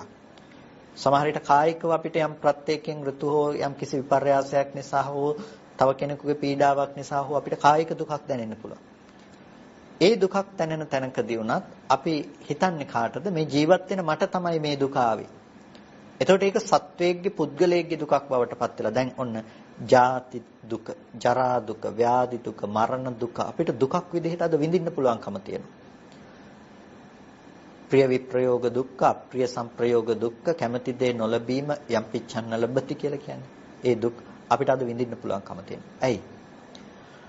අර ස්පර්ශ ප්‍රත්‍යයෙන් හටගත්ත සංකත ධර්මතාවයේ පිළිබඳව නොදන්නාකම නිසා අපි හිතනවා ඒ පැත්තේ යම් යම් දේවල් පවතිනවා කියලා.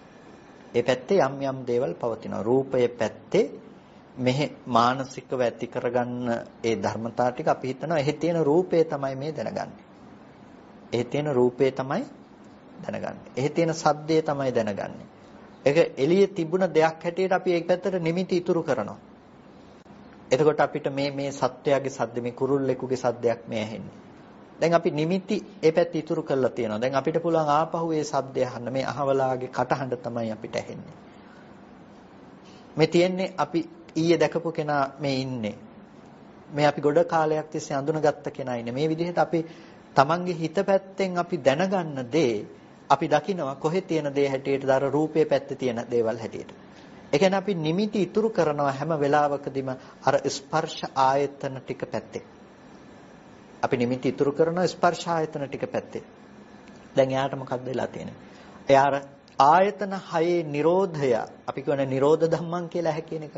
ඒ ආයතන හයේ නිරෝධය සාක්ෂාත් කළේ නැහැ. ඒ නිසා යාට ඇහැ තියෙන කෙනෙක් වෙලා. ඒ නිසා යාට රූප තියෙන කෙනෙක් වෙලා. ඒ නිසා යාට හිත තියෙන කෙනෙක් වෙලා. රූප යාට ගැන හිතලා දැනගන්න පුළුවන් කෙනෙක් වෙලා. එයාට ඇහැ තියනවා දැන්. එයාට රූප තියනවා දැන්. එයාට චක්කු විඥානය තියනවා. මේ ටික තිබ්බොත් මොකද්ද කියන්නේ එයාට? ලෝකේ තියනවා. ලෝකේ තියනවා කියලා කියන්නේ අද ඔබට ඇසුරු කරන්න පුළුවන් සමස්ත ලෝකයක් ඔබට තියෙනවා. අන්න දැන් ලෝකය සහ ලෝක ප්‍රඥප්ති තියෙනවා. ලෝකයේ සහ ලෝක ප්‍රඥප්ති. ලෝක ප්‍රඥප්ති කියලා කියන්නේ ලෝකයේ ගැන ඔබ තියෙන සටහන් නිමිති. මෙන්න මේ වගේ මේ තියෙන දේවල් මේ ගස් කොළන් මිනිස්සු ඉන්න යාන වාහන තියෙන අපිට හැසිරෙන්න පුළුවන් යන්න එන්න පුළුවන් ලෝකයක්. දැන් අර විදිහේ යථාර්ථයක් තියෙන තැනක අපිට ඒ ආයතනේ හිස් වෙන්නේ නැතිකොට ඒ ආයතනය තුල ශුන්‍යතාවයක් නොපෙනෙනකොට අපිට ඒ ආයතනය කියන දේ සත්පුද්ගල නිමිති වලින් පිරීලා පේනකොට අපිට පුළුවන් කලින් දැකපු දේවල් ආයෙ දකින්න. එතකොට ඒ දේවල් වල විපරිණාමය දැකලා දුක් වෙන්න. අනේ අම්මා වයසට ගිහිල්ලා දරුවා ලෙඩ වෙලා අපි කැමති අය මරණයටපත් වෙනවා. කැමති අය ලෙඩ වෙනවා. මොන අපේ ජීවිතේට පිනතුනේ දුක ගලාගෙන එන විදිහක් අපි හදාගෙන තියෙනවා. දැන් එතකොට මේ දුක හැදුනේ කුමක් නිසාද කියලා අහුවොත් අර ස්පර්ශ ප්‍රත්‍යයෙන් හටගත්ත ධර්මතා ටික නොදන්නා අවිද්‍යාවත් මූලික කරගෙන අපි ඔන්න දුක උපද්දගෙන තියෙනවා. දැන් ඒද ස්පර්ශ ප්‍රත්‍යයෙන්ම තමයි. එතකොට දැන් අපි මෙතනදී ඒකයි මම දුකේ ඇතිවීම කියන කාරණාව කොටස් දෙකකට බෙදලා මේ කාරණාව විග්‍රහ කරන්නට ගියේ. අර සංකත වශයෙන් පවතින දුක්ඛ ලක්ෂණ ටිකක් යම් තැනක පවතිනවා. ඒ දුක්ඛ ලක්ෂණ ටික පවතින තැනක මෙන්න මේ විදිහේ වැරදි විදිහට උපද්ද ගන්න දැක්මක් නිසා. ඒ කියන්නේ විඥාණයට ඇස ඇසුරු වෙනකොට ඇහැ පැත්තේ නිමිති තියනවා කියලා ඇසුරු වෙනකොට විඥාණයට රූප ඇසුරු වෙනකොට ඒ පැත්තේ නිමිති තියනවා කියලා ඇසුරු වෙනකොට විඥාණයට විඥාණය ඇසුරු වෙනකොට ඒ පැත්තේ නිමිති තියනවා කියලා විඥාණයට විඥාණය ඇසුරු වෙනකොට අන්න ඒ අවස්ථාවලදී පින්නතුනේ අපිට තමන්ගේ සිත තුළ උපදින ආශ්‍රව ධර්මතා ටික වර්ධනය වීම තුළ නැවත නැවතත් එයාගේ ලෝකයේ තුල වාසය කිරීම සිද්ධ වෙනවා. එතකොට එයාට දුක උපද්ද ගන්න පුළුවන්, කායික මානසික දුක උපද්ද ගන්න පුළුවන් භූමිය සැලසී තිබෙනවා. එතකොට මෙන්න මේ කියන ආකාරයට අපිට ලෝකයේ තුල අද විඳින අපි පවතින දුකක් ගැන අපිට කතා කරන්න පුළුවන්කම තියෙනවා. දැන් මේකට හේතුව මොකද්ද? මෙන්න මේ ස්පර්ශ ප්‍රත්‍යයෙන් මේක ඉපදීම. ඒකට සංකත ලක්ෂණය පිළිබඳ නොදන්නාකම නිසා, දුක්ඛ ලක්ෂණය නොදන්නාකම නිසා අර විදිහේ දුකක් උපද්දගෙන තියෙනවා. දැන් යම් කෙනෙකුට මේ දුකෙන් නිදහස් වෙන්නට ඕනේ නම්, යම් කිසි කෙනෙකුට මේ දුක කෙලවර කරන්නට අවශ්‍ය නම්, ඒ දුකෙන් නිදහස් වෙන්නට අවශ්‍ය, දුක කෙලවර කරන්නට අවශ්‍ය කෙනා මොකද්ද කළ යුතු වෙන්නේ? යම් කිසි කෙනෙකුට ඕනේ නම් මේ දුක නැති කරලා දුක කෙලවර කරන්නට ඒ කෙනා මොකද්ද කළ යුතු වෙන්නේ? අපි කියනවා දුක්ඛාර්ය සත්‍ය අවබෝධ කරගන්නට ඕනේ කියලා. දුක්ඛාර්ය සත්‍ය අවබෝධ කරගන්නට ඕනේ කියලා කියන්නේ අර දුක පිළිබඳව අර සංකත දුක්ඛ ලක්ෂණ ටික එයා දැක්කනම් මොකද්ද වෙන්නේ? ඒ සංකත දුක්ඛ ලක්ෂණ ටික එයා ප්‍රතිවේධ කළා නම්, නැතිනම් සංකත දුක්ඛ ලක්ෂණය එයා හරියට අවබෝධ කරගත්තා නම් අන්න ඒ පුද්ගලයාට අර විදිහට කායික මානසික වශයෙන් ඇති කරගන්න පුද්ගලයින්ට පැමිණෙන දුක අනුත්පාදයට යනවා. එයා අවබෝධ කරගෙන තියෙන මොකද්ද? ස්පර්ශ ආයතන හයේ නිරෝධය. සංකත ධර්මයන්ගේ නිරෝධ ලක්ෂණය අවබෝධ කරගෙන.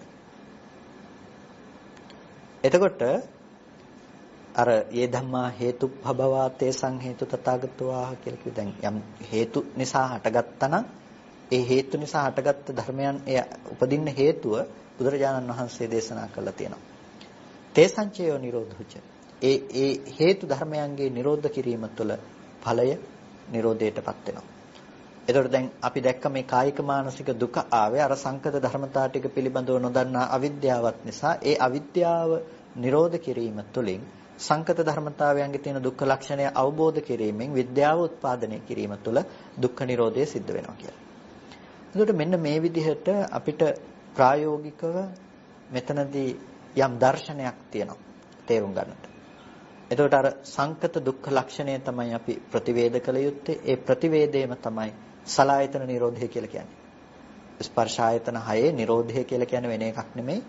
අර සංකත දුක්ඛ ලක්ෂණයම අවබෝධ කරගන්නකොටයි අර ස්පර්ශ ප්‍රත්‍යයෙන් උපදින ධර්මතා ටික ස්පර්ශ නිරෝධයෙන් නිරුද්ධයි කියලා කෙනෙක් දකිනවා නම් ඒ ස්පර්ශ නිරෝධය ඇතුලේ එයාට අම්මා තාත්තා ඊයේ පෙරේද දැකපු දේවල් මේ මොනවද තියෙන්න පුළුවන් කමක් නැත්තේ නෑ. එයාට හුදු ධර්මතා ටිකක හට ගැනීමක් සහ වැයවීමක් කියන දේ දකින්න පුළුවන්කම ලැබිලා තියෙනවා.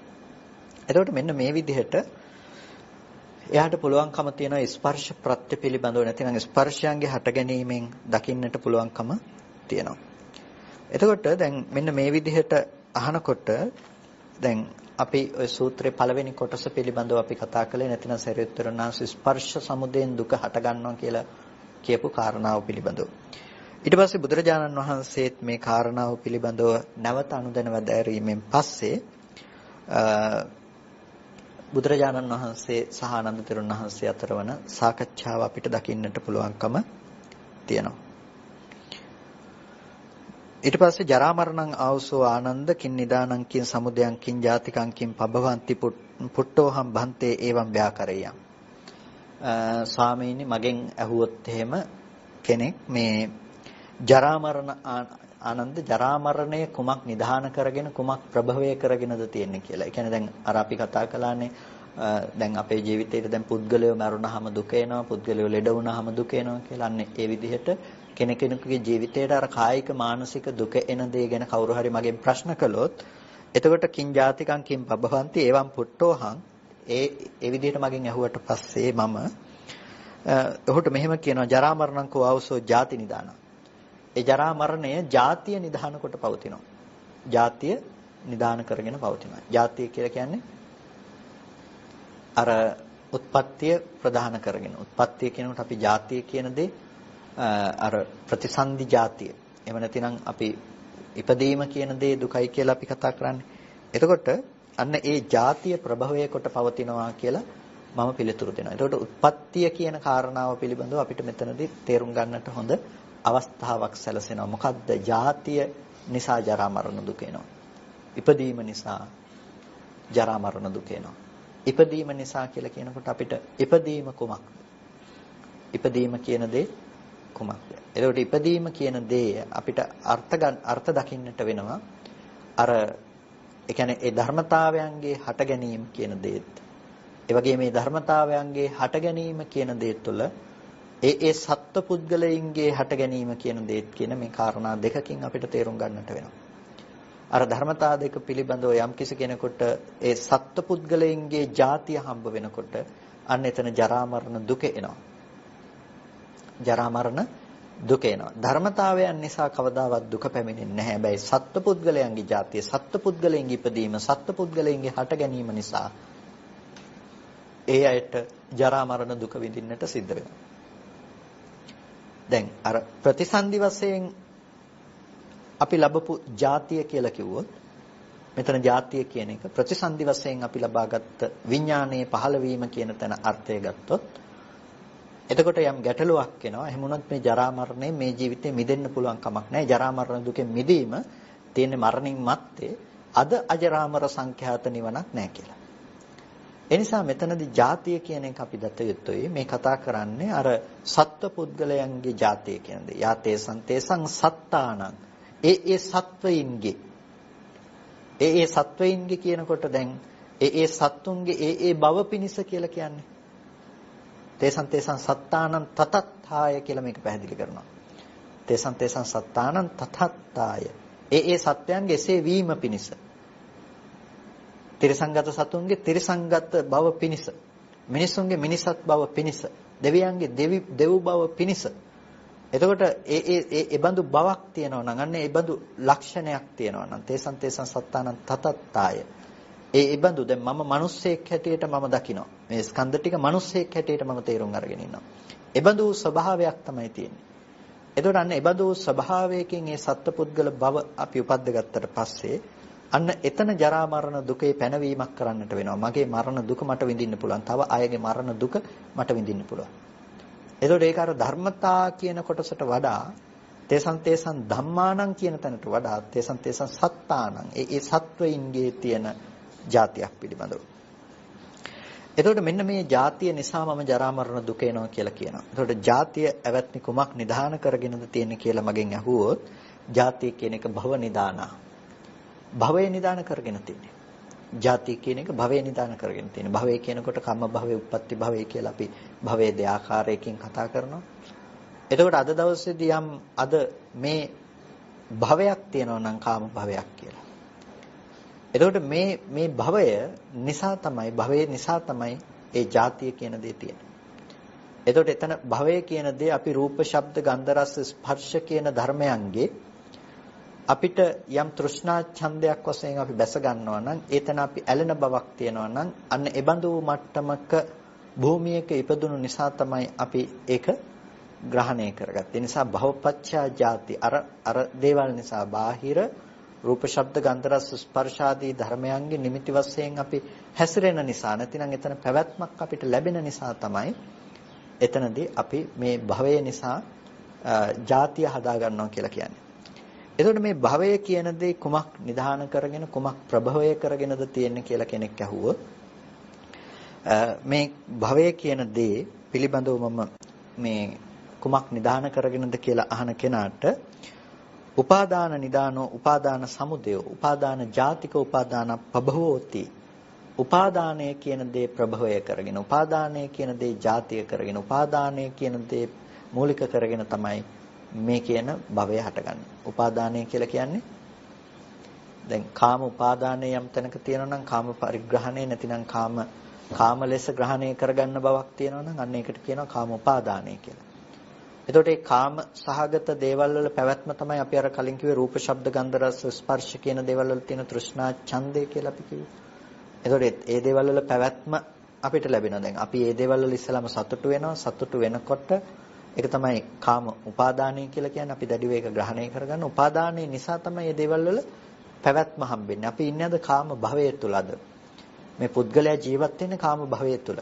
එතකොට මේ කාම භවයේ තුල ජීවත් වෙන පුද්ගලයාගේ එතන ජීවත් වීමට හේතුව මොකද්ද? මේ භවයේ සැකස්මට හේතුුනේ මොකද්ද? රූප විඳිනකම, ශබ්ද විඳිනකම, ගන්ධ සුවඳ රස ස්පර්ශ විඳිනකම. එතන තියෙන උපාදානය තමයි ඒකට හේතුව බවට පත් වුනේ. ඒ පැත්තේ පවතිනවා කියලා අපි දැඩිව ග්‍රහණය කරගත්තකම. එතකොට අපි කාම උපාදානය කියලා කියනවා. ඒ පැත්ත කාම වශයෙන් අපි දැඩිව ග්‍රහණය කරගෙන පවතිනවා කාම උපාදාන කියලා. එතකොට මේ උපාදානයේ කුමක් නිසාද ආවේ කියලා කිව්වොත් උපාදානය කියන එක දැඩිව අල්ලා ගැනීම කියන එක මොකක්වත් නිසා නෙමෙයි එන්නේ තණ්හාව නිසා. තණ්හාපච්චය උපාදානන්නේ. තණ්හාව නිසා තමයි උපාදානය කියන දේ ඇති වෙන්නේ. එතකොට මේ තණ්හාව කියන දේ නිසා උපාදානය කියන්නේ යම් තැනකට තණ්හාව ඇති වෙනාට පස්සේ තමයි අපි ඒ දේ දැඩිව ග්‍රහණය කරගන්නේ. ආයේ එළියේ යම් රූපයක් පිළිබඳව අපි දැකලා රූප නිමිත්ත බාහිර පවතින බවට අපි කල්පනා කරගෙන ඒ තුල අපි තණ්හාව උපද්ද ගන්නවා. ඒ නිමිත්ත පිළිබඳව. එතකොට ඒකේ ඒ තණ්හා සහගත නිමිත්ත එළියේ තියනවාමයි කියලා අපි මේ පැත්තට නැවත දැඩිව ග්‍රහණය කරගෙන අපි තියාගන්නවා. ඒ පිළිබඳවම තමයි අපි භවය ඇති කරගන්නේ. මේ සමීපස්ත නමුත් එකිනෙකට වෙනස් වූ කාරණාවක්. එතකොට දැන් නැවත විමසනවා තණ්හාව කියන දේ කුමක් නිසාද කියලා. තණ්හාව යම් තැනක උපදිනවා නම් ඒ තණ්හාව උපදින්නේ කුමක් නිසාද? වේදනාව නිසා. වේදනාව නැත්තම් තණ්හාව උපදින්නේ නැහැ. වේදනාව නිසා තමයි වේදනාපච්චය තණ්හා. වේදනාවට තමයි තණ්හා කරන්නේ. වේදනාව කුමක් නිසාද උපදින්නේ? ස්පර්ශ ප්‍රත්‍යයෙන්. එතකොට ස්පර්ශය නැත්තම් මේ වේදනාව උපදින්නේ නැහැ. ස්පර්ශය කුමක් නිසාද හටගත්තේ? ස්පර්ශය හටගත්තේ සලආයතන නිසා. සලආයතන කියන්නේ ස්පර්ශ ආයතන 6 නිසා. එතකොට චන්නන්ත්වේව ආවසෝ පස්සායතනානං අශේෂ විරාග නිරෝධා. මේ ස්පර්ශ ආයතන 6 අශේෂ විරාග නිරෝධේ නිර්වශේෂ කොට යම් කෙනෙක් නිරුද්ධ කරනවා නම් පස්ස නිරෝධෝ ස්පර්ශය නිරුද්ධ කරනවා. ස්පර්ශ නිරුද්ධ වුණොත් වේදනා නිරෝධෝ වේදනාව නිරුද්ධ වෙනවා. වේදනාව නිරුද්ධ වුණොත් ඒ කෙනාට තණ්හා නිරුද්ධ වෙනවා. තණ්හා නිරුද්ධ වුණොත් උපාදානීය නිරුද්ධයි. උපාදානීය නිරුද්ධ වුණොත් භවය නිරුද්ධයි. භවය නිරුද්ධ වුණොත් ජාතිය නිරුද්ධයි. ජාතිය නිරුද්ධ වුණොත් ජරා මරණ දුක නිරුද්ධ වෙනවා. ඒ කියන්නේ ජරා මරණ ශෝක පරිදේව දුක්ඛ දෝමනස් උපායාස කියලා දෙයක් තියෙනවා නම් මෙන්න මේ දේවල් ඔක්කොම නිරුද්ධ වෙනවා. මෙන්න මේ විදිහටයි මම ස්වාමීනි මේ කාරණාව මේ ගම්භීරාව භාස ඇති කාරණාව විසඳා දෙන්නේ කියලා මේ ආනන්ද තෙරුන් වහන්සේ බුදුරජාණන් වහන්සේ හමුවේහි ප්‍රකාශ කරන්නේ. එතකොට දැන් මේ පටිච්චසමුප්පන්න સિદ્ધාන්තේ නැතිනම් පටිච්චසමුප්පාදයේම මේ දේශනා කරපු පැහැදිලි කරන තවත් එක පරයයක්. මෙතනදී වෙනස්ව ගිහිල්ලා වෙනම කතා කළේ නැහැ. වෙනම කතා කළේ නැහැ කියලා කියන්නේ දැන් අර අවිද්‍යා සංඛාරාදී දේවල් කතා කළේ නැහැ. ඒ කියන්නේ අවිද්‍යා සංඛාර විඥාන නාම රූප කියන මේ ටික ඔක්කොම කතා කරන්නේ නැතුව ඒ ටික අතහැරලා තමයි මේ පරයය තුළ මේ පටිච්චසමුප්පාදය සාකච්ඡා කරන්නේ. එතකොට ඒක අර ජරා මරණයන්ගෙන් පටන් අරගෙන ජරා මරණේ ජාතිය ප්‍රභවය කරගෙන තියෙනවා. ජාතිය නිකන් හටගත්තේ නැක භවයේ ප්‍රභවය කරගෙනයි තියෙන. භවය කියන එක නිකම්ම ඇති උනේ නැහැ. ඒක උපාදානයේ නිසා උපාදානයේ නිකන් ආවේ නැහැ. ඒක ආවේ තණ්හාව නිසා. තණ්හාව ආවේ වේදනාව නිසා. වේදනාව ආවේ ස්පර්ශය නිසා. ස්පර්ශය නිකන් ආවේ නැහැ. ආයතන නිසායි. අන්න ඒ නිසා ආයතන නිරුද්ධ කළොත් එකින් එකට මේ ධර්මතා ටික නිරුද්ධ වෙනවා. එහෙනම් දැන් ඔන්න අපිට පටිච්චසමුපාද ධර්මයේ තුල අපි කල යුත්තේ කුමක්ද කියන කාරණාව මනාව අපිට පැහැදිලි වෙනවා. පටිච්චසමුප්පාද ධර්මයේ තුල අපි යම් කල යුතු දෙයක් තියෙනවා නම් ඒ පටිච්චසමුප්පාද ධර්මයේ තුල අපි කල යුත්ත මෙතනදී පැහැදිලි කරලා දෙනවා. මොකද්ද මේ කල යුත්ත කියලා අපිට පෙන්නන්නේ? ස්පර්ශ ආයතන 6 නිරෝධය. චන්නං ත්වේව ආවසෝ පස්සායතනානං අශේෂ විරාග නිරෝධා කියලා කිව්ව එක. මේ ස්පර්ශ ආයතන 6ේම අශේෂ විරාග නිරෝධා. ශේෂයක්වත් ඉතුරු කරන්නේ නැතුව විරාග නිරෝධා නොයලී නිරෝධ කළොත් යම් කිසි කෙනෙකුට එයාට තමයි ස්පර්ශය නිරුද්ධ වෙන්නේ. ස්පර්ශය නිරුද්ධ කළොත් විතරයි ඒ කෙනාට පුළුවන්කම තියෙන්නේ වේදනාව නැති කරන්න. වේදනාව නැති කළොත් විතරයි පුළුවන්කම තියෙන්නේ ඒ කෙනාට තණ්හාව නැති කරන්න. ඒසො දැන් මේ පෙළ පැහැදිලිනේ අපිට අද කල යුත්තේ මොකද්ද කියන එක ස්පර්ශ ආයතන 6 නිරුද්ධ කළ යුතුයි. එතකොට ස්පර්ශ ආයතන 6 නිරුද්ධ කළ යුතුයි කියලා කියන්නේ මේ අපි අද හිතාගෙන ඉන්න මේ තියෙන මේ අස කන නාසය දිව ශරීරය මනස කියන මේ ආයතන ටික ගලවලා අයින් කරන එක නෙමෙයිනේ. ස්පර්ශ ආයතන 6 නිරුද්ධ කළ යුතුයි කියලා කියන්නේ ඇහි නිරෝධය සාක්ෂාත් කළ යුතුයි. අපි මුලින්ම කිව්වා ඇහැ කියන එක නිරෝධ ධම්මං නිරෝධය ස්වභාව කොට පවතින ධර්මයක් කියලා. කන කියන එක නිරෝධ ධම්මං නිරෝධය ස්වභාව කොට පවතින ධර්මයක් කියලා. මෙන්න මේ නිරෝධය සාක්ෂාත් කිරීම. නිරෝධය සාක්ෂාත් කිරීම කියලා කියන්නේ මේ ධර්මතාවයන්ගේ පැවැත්මට තියෙන හේතු නැති වෙනවා කියන එක. පිනතුනේ ඔබට ඇහැ තියෙන්නේ ඔබ දැකපු රූප තියෙන තාක්කල්. ඔබ ඇහැ ගැන කල්පනා කළොත් ඔබ හිතයි මට මේ ඇහැ තියෙනවනේ කියලා. ඔබ ඇහැ තියෙනවා කියලා ඔබ ඔප්පු කරන්නේ කොහොමද? ඔබ ඇහැ තියෙනවා කියලා ඔප්පු කරන්නේ ඔබ රූප දකින්නට සාපේක්ෂවනේ. රූප දැකීමට අනුව තමයි ඔබ ඇහි පෙනීම ගැන කතා කරන්නේ. අතීතයේ ඉඳලා ඔබට ඇස් පෙනුනේ ඔබට රූප පෙනුණා කියන තැන ඔබ ජීවත් වෙන නිසා. පිනතුනේ ඔබ දැකලා තියෙනවා නම් ඒ රූපේ හටගෙන ඉතුරු නැතුව නැති වෙනවා කියලා. ඇහැ කියන එක හටගෙන ඉතුරු නැතුව නැති වෙනවා කියලා. ඒ හිත ඉතුරු නැතුව නැති වුණා කියලා. නැතිනම් මේ තුන් දෙනෙකුගේ එකතු වීම කියන දේ හටගෙන ඉතුරු නැතුව නැති වුණා කියලා කිව්වොත් දැන් ඔබට චක්කායතනයයි පැනවීමක් කරන්න පුළුවන්ද? බය වෙන්න එපා. මේ කියන්නේ පේන්නේ නැතුව ගිහිල්ලා නෙමෙයි. පේන්නේ නැති වෙන්න ඇහැ නැති වෙනවා කියන එකක් ගැන නෙමෙයි මේ කියන්නේ. නෑ දර්ශන කෘත්‍ය සිද්ධ වෙලා තියෙනවා. පේනවා කියන එක සිද්ධ වෙලා තියෙනවා. එහෙනම් පෙනීම නෙමෙයි මෙතන ගැටලුව වෙලා තියෙන්නේ. මොකද්ද මෙතන ගැටලුව වෙලා තියෙන්නේ? දර්ශන කෘත්‍ය සිදු වුණ තැනක පෙනීම කියන දේ සිදු වුණ තැනක අපි නැවත ඒ පැත්තේ නිමිති ඉතුරු වෙලා තියෙන නිසා අපි හිතනවා ඇහැ තිබුණා රූප තියෙනවා ඒක දැනගත්ත මම හිතනම් හිත මේ පැත්තේ තියෙනවා කියලා අපි හිත පිළිබඳවත්, ඇස පිළිබඳවත්, රූපේ පිළිබඳවත් අපි නිමිති සමුදායක් ඉතුරු කරගෙන තියෙනවා. නිමිති නැත්තම් යම් දෙයක් පණවන්න පුළුවන් කමක් නැහැ. ඒක හරියට වතුර ඇඳපු ඉරක් වගේ. වතුරේ ඉරියන්දට පස්සේ ඒක නිමිති නෑනේ. ඒ නිසා මෙන්න මෙතනයි කියලා අපිට පෙන්වන්න බෑනේ. මොකක් හරි වතුරට වැටුනොත් එහෙම මෙන්න මෙතනයි වැටුනේ කියලා පස්සේ ඇවිල්ලා බලන්න ඉරක් ඇඳොත් පුළුවන්ද? ඉරක් ඇඳොත් පුළුවන් කමක් නැහැ. පස්සේ ඇවිල්ලා එතන බලන්න. අන්න ඒ වගේ තමයි පින්නතුනේ අපි යම් දෙයක් ස්ථාපනය කරන්නේ. යම් දෙයක් පිහිටුවන්නේ. යම් දෙයක් තියනවා කියලා කියන්නේ යම් කිසි නිමිත්තක් අනුසාරයෙන්. ඒක රූප, ශබ්ද, ගන්ධ, රස, ස්පර්ශ මේ දේවල් මත තමයි අපි මේවා කියලා තියෙන්නේ. එතකොට දැන් ඔබ රූපයේ Nirodhe සාක්ෂාත් කළා නම්, ඇහි Nirodhe සාක්ෂාත් කළා නම්, චක්කු විඥානයේ Nirodhe සාක්ෂාත් කළා නම්, අර නිමිති නැත්තම් නිමිති ටික මකලා දාලා නම් ආය ඔබට ගිහිල්ලා හොයන්න දේවල් නැහැ. ආය හම්බෙනවා කියන එකක් වෙන්නේ නැහැ. නිමිති නැති වෙනකොට, නිමිති හිස් වෙනකොට ඔබට පණවන්න දේවල් හම්බෙලා නැහැ. ඒ නිසා මෙතන ඊටාම ගැඹුරු ධර්ම කාරණාවක් තියෙනවා. ඔබට තේරුම් ගන්නට, නිවන් දකින්නට නම් අපි මොකද්ද කළ යුත්තේ කියන එක. ස්පර්ශ නිරෝධය, සලායතන නිරෝධය කියන්නේ මොකද්ද කියන එක. එතකොට මේ සලායතන නිරෝධය කියලා කියන්නේ අපි සාක්ෂාත් කළ යුතු, අවබෝධ කළ යුතු දෙයක්. අපි ඇහි නිරෝධය සාක්ෂාත් කළ යුතුයි. ඒකම තමයි රූපයේ නිරෝධය, ඒකම තමයි චක්කු විඥානයේ නිරෝධය බවට පත් වෙන්නේ. එතකොට අන්න ඒ දේවල් පැත්තෙන් අපිට නිමිති අනුනිමිති හසු නොවනකොට, නිමිති අනුනිමිති හමු නොවනකොට පින්නතුනේ අපිට ඇහැ රූප පනවන්න පුළුවන් කමක් නැහැ, චක්කු විඥානය පනවන්න පුළුවන් කමක් නැහැ. අර අනාථපිණ්ඩිකෝ වාද සූත්‍රය මෙතනට එකතු කරගන්නකෝ. ඇස ඇසුරු වෙන්න දෙන්න එපා, රූපය ඇසුරු වෙන්න දෙන්න එපා, චක්කු විඥානය ඇසුරු වෙන්න දෙන්න එපා කියලා කියන්නේ. එතකොට ඇසුරු නොවන කල්හි යම් දෙයක් නිමිති නැත්තම් ඒ දේ පැනවීමක් නැහැ. එතකොට ලෝකේ පැනවීමක් නැහැ. ඒ නිසා දුකේ පැනවීමක් නැහැ එතන. ජරා මරණයන්ගේ පැනවීමක් නැහැ එතන. එතකොට දැන් මේ ස්පර්ශ ටික පනවන්න නැත්තම් ස්පර්ශ ආයතනයන්ගේ පැනවීම නැති වෙනකොට ස්පර්ශයේ පැනවීමක් නැත්තම් වේදනාවේ පැනවීමක් නැති වෙන, වේදනාව නැති වෙනකොට තණ්හාවේ පැනවීමක් නැත. දැන් තණ්හා කරන්නේ මොකටද?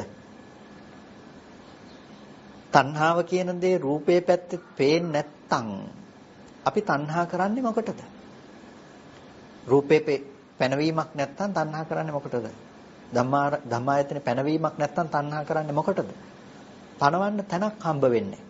තැනක් හමු නොවන නිසා තමයි එතන නිරෝධය පිළිබඳව කතා කරන්නේ.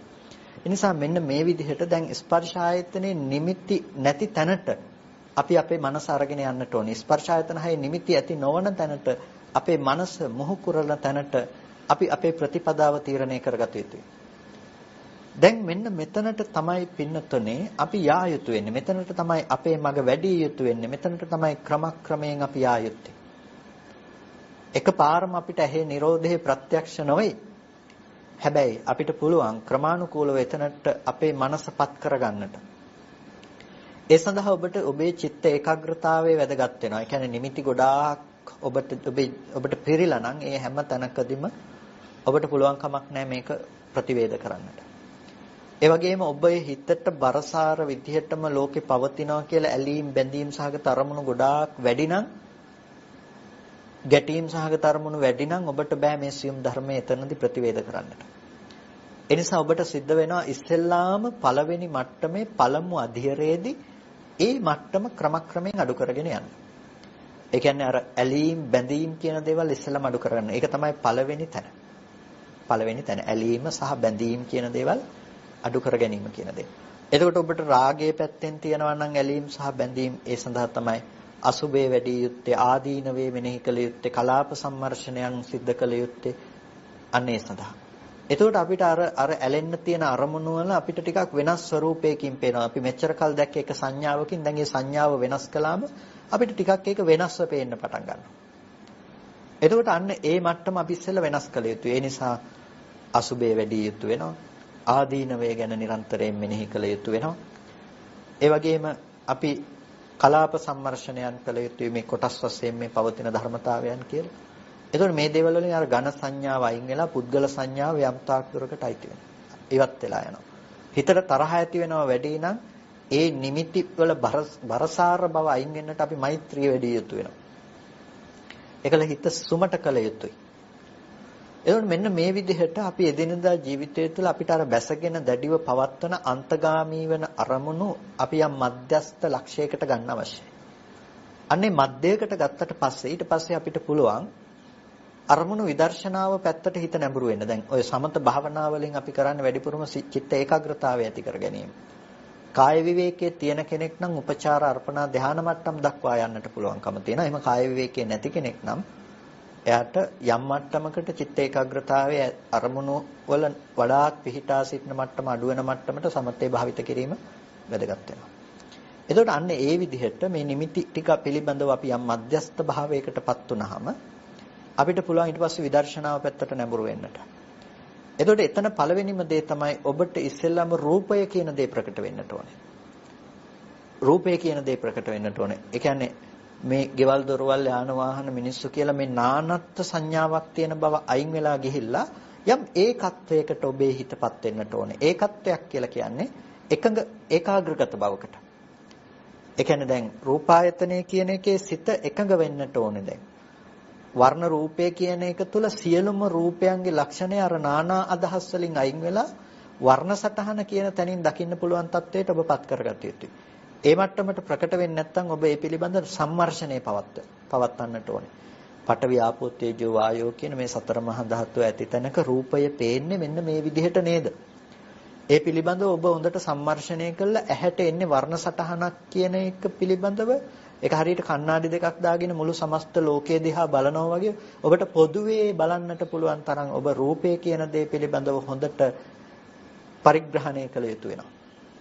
ඒක කරන්නට උපකාරයි ඔබට ඇහැ හැදුන හේතු ටික විනිශ්චය කිරීම, ඒ හේතු ටික නිසාම රූපේ පෙනෙන හැටි විනිශ්චය කිරීම, ඒ කියන්නේ ඒ පිළිබඳ ව්‍යවස්ථාපනය කරන බව, ඒ හිත යොමු වීම නිසා පෙනෙන බව ව්‍යවස්ථාපනය කරන මානසිකාර්යය පවත්වනවා. අපි මේ පවත්තනේ මානසිකාර්යයේ ස්වභාවය යම් තාක් දුරට මොහු කුරයිද ඒ තාක් දුරට තමයි පින්නතුනේ එතන යථාර්ථය අපිට ප්‍රතිවේද කරන්නට පුළුවන්කම තියෙන්නේ. එතකොට මේ මානසිකාර්යය තුළ ඔන්න අපිට යම් නුවණක් එනවා නම් රූපයේ ස්වභාවය මෙන්න මේ විදිහට හටගෙන නිරුද්ධ වෙන ධර්මයක් කියලා ඔබ සෑම අවස්ථාවක මේ නුවණ තුළ වාසය කරන්නට ඔබ පුරුදු වෙන්න. මෙන්න මේ විදිහට ප්‍රායෝගික ලෙස ඔබ ඔබේ ජීවිතය තුළ මේ කාරණාව භාවිත කරන්නට උත්සුක වන්න. එතකොට අපිට පුළුවන්කම තියනවා මේ ප්‍රතිඵලය කරා නිර්පද්‍රිතව ගමන් කරන්න. ඉතින් පොසොන් පොහොය දිනේදී අපිට කතා කරන්නට තියෙන්නේ බුදුදහම කියලා කියන්නේ මෙන්න මේ විදිහට ප්‍රායෝගිකව දුක නැති කරන මගක්, දුක නැති කරන ප්‍රතිපදාවක්, දුක නැති කරන ක්‍රමයක්. ඔබ ඒ සඳහා ඒකාන්තයෙන්ම උත්සුක විය යුතුයි. ඒක තමයි ප්‍රතිපත්තිය සහ ප්‍රතිවේදය කියලා කියන්නේ. ඒ සඳහා අපි ගමන් කළ යුතුව පවතිනවා. ඔබ ඒ සඳහා ප්‍රමාදීව කටයුතු කරන්නට කියලා ඔබට සිහිපත් කරනවා. හොඳයි කල්පනා කරගන්න අපි අද දවසේදී ධර්මදේශනාව අවසන් කරමු. හැමදිනම සද්ධර්ම ශ්‍රවණය කරලා යෝනිසෝ මනසිකාරාදී පවත්තලා බොහොම වටිනා කුසල ධර්මයක් සිද්ධ කරගන්නට යෙදුණා. මේ සිද්ධ කරගත්ත සියලුම කුසල ධර්මයන් අපි මේ අවස්ථාවේදී අනුමෝදන් කළ යුතු අයට අනුමෝදන් කරමු. පළමුවෙන් අපට අර්ථයෙන් ධර්මයෙන් අනුශාසනා කරන අපේ ධර්මාචාර්ය අවසරයි මාංකඩවල සුදස්සන ස්වාමීන් වහන්සේට, අවසරයි මාංකඩවල නන්තරත්න ස්වාමීන් වහන්සේට, ස්වාමීන් වහන්සේලා දෙනමතම උතුම් නිවනින් සැනසීම සඳහාම මේ කුසලය හේතු උපනිශ්‍රේම වේවා කියලා ප්‍රාර්ථනා කරනවා. ඒ වගේම මේ සියලුම කුසල ධර්මයන් අපි මේ පරලෝකීය සියලුම ඥාතීන්ටත් දෙවියන්ටත් මේ මොහොතේදී අනුමෝදන් කරමු.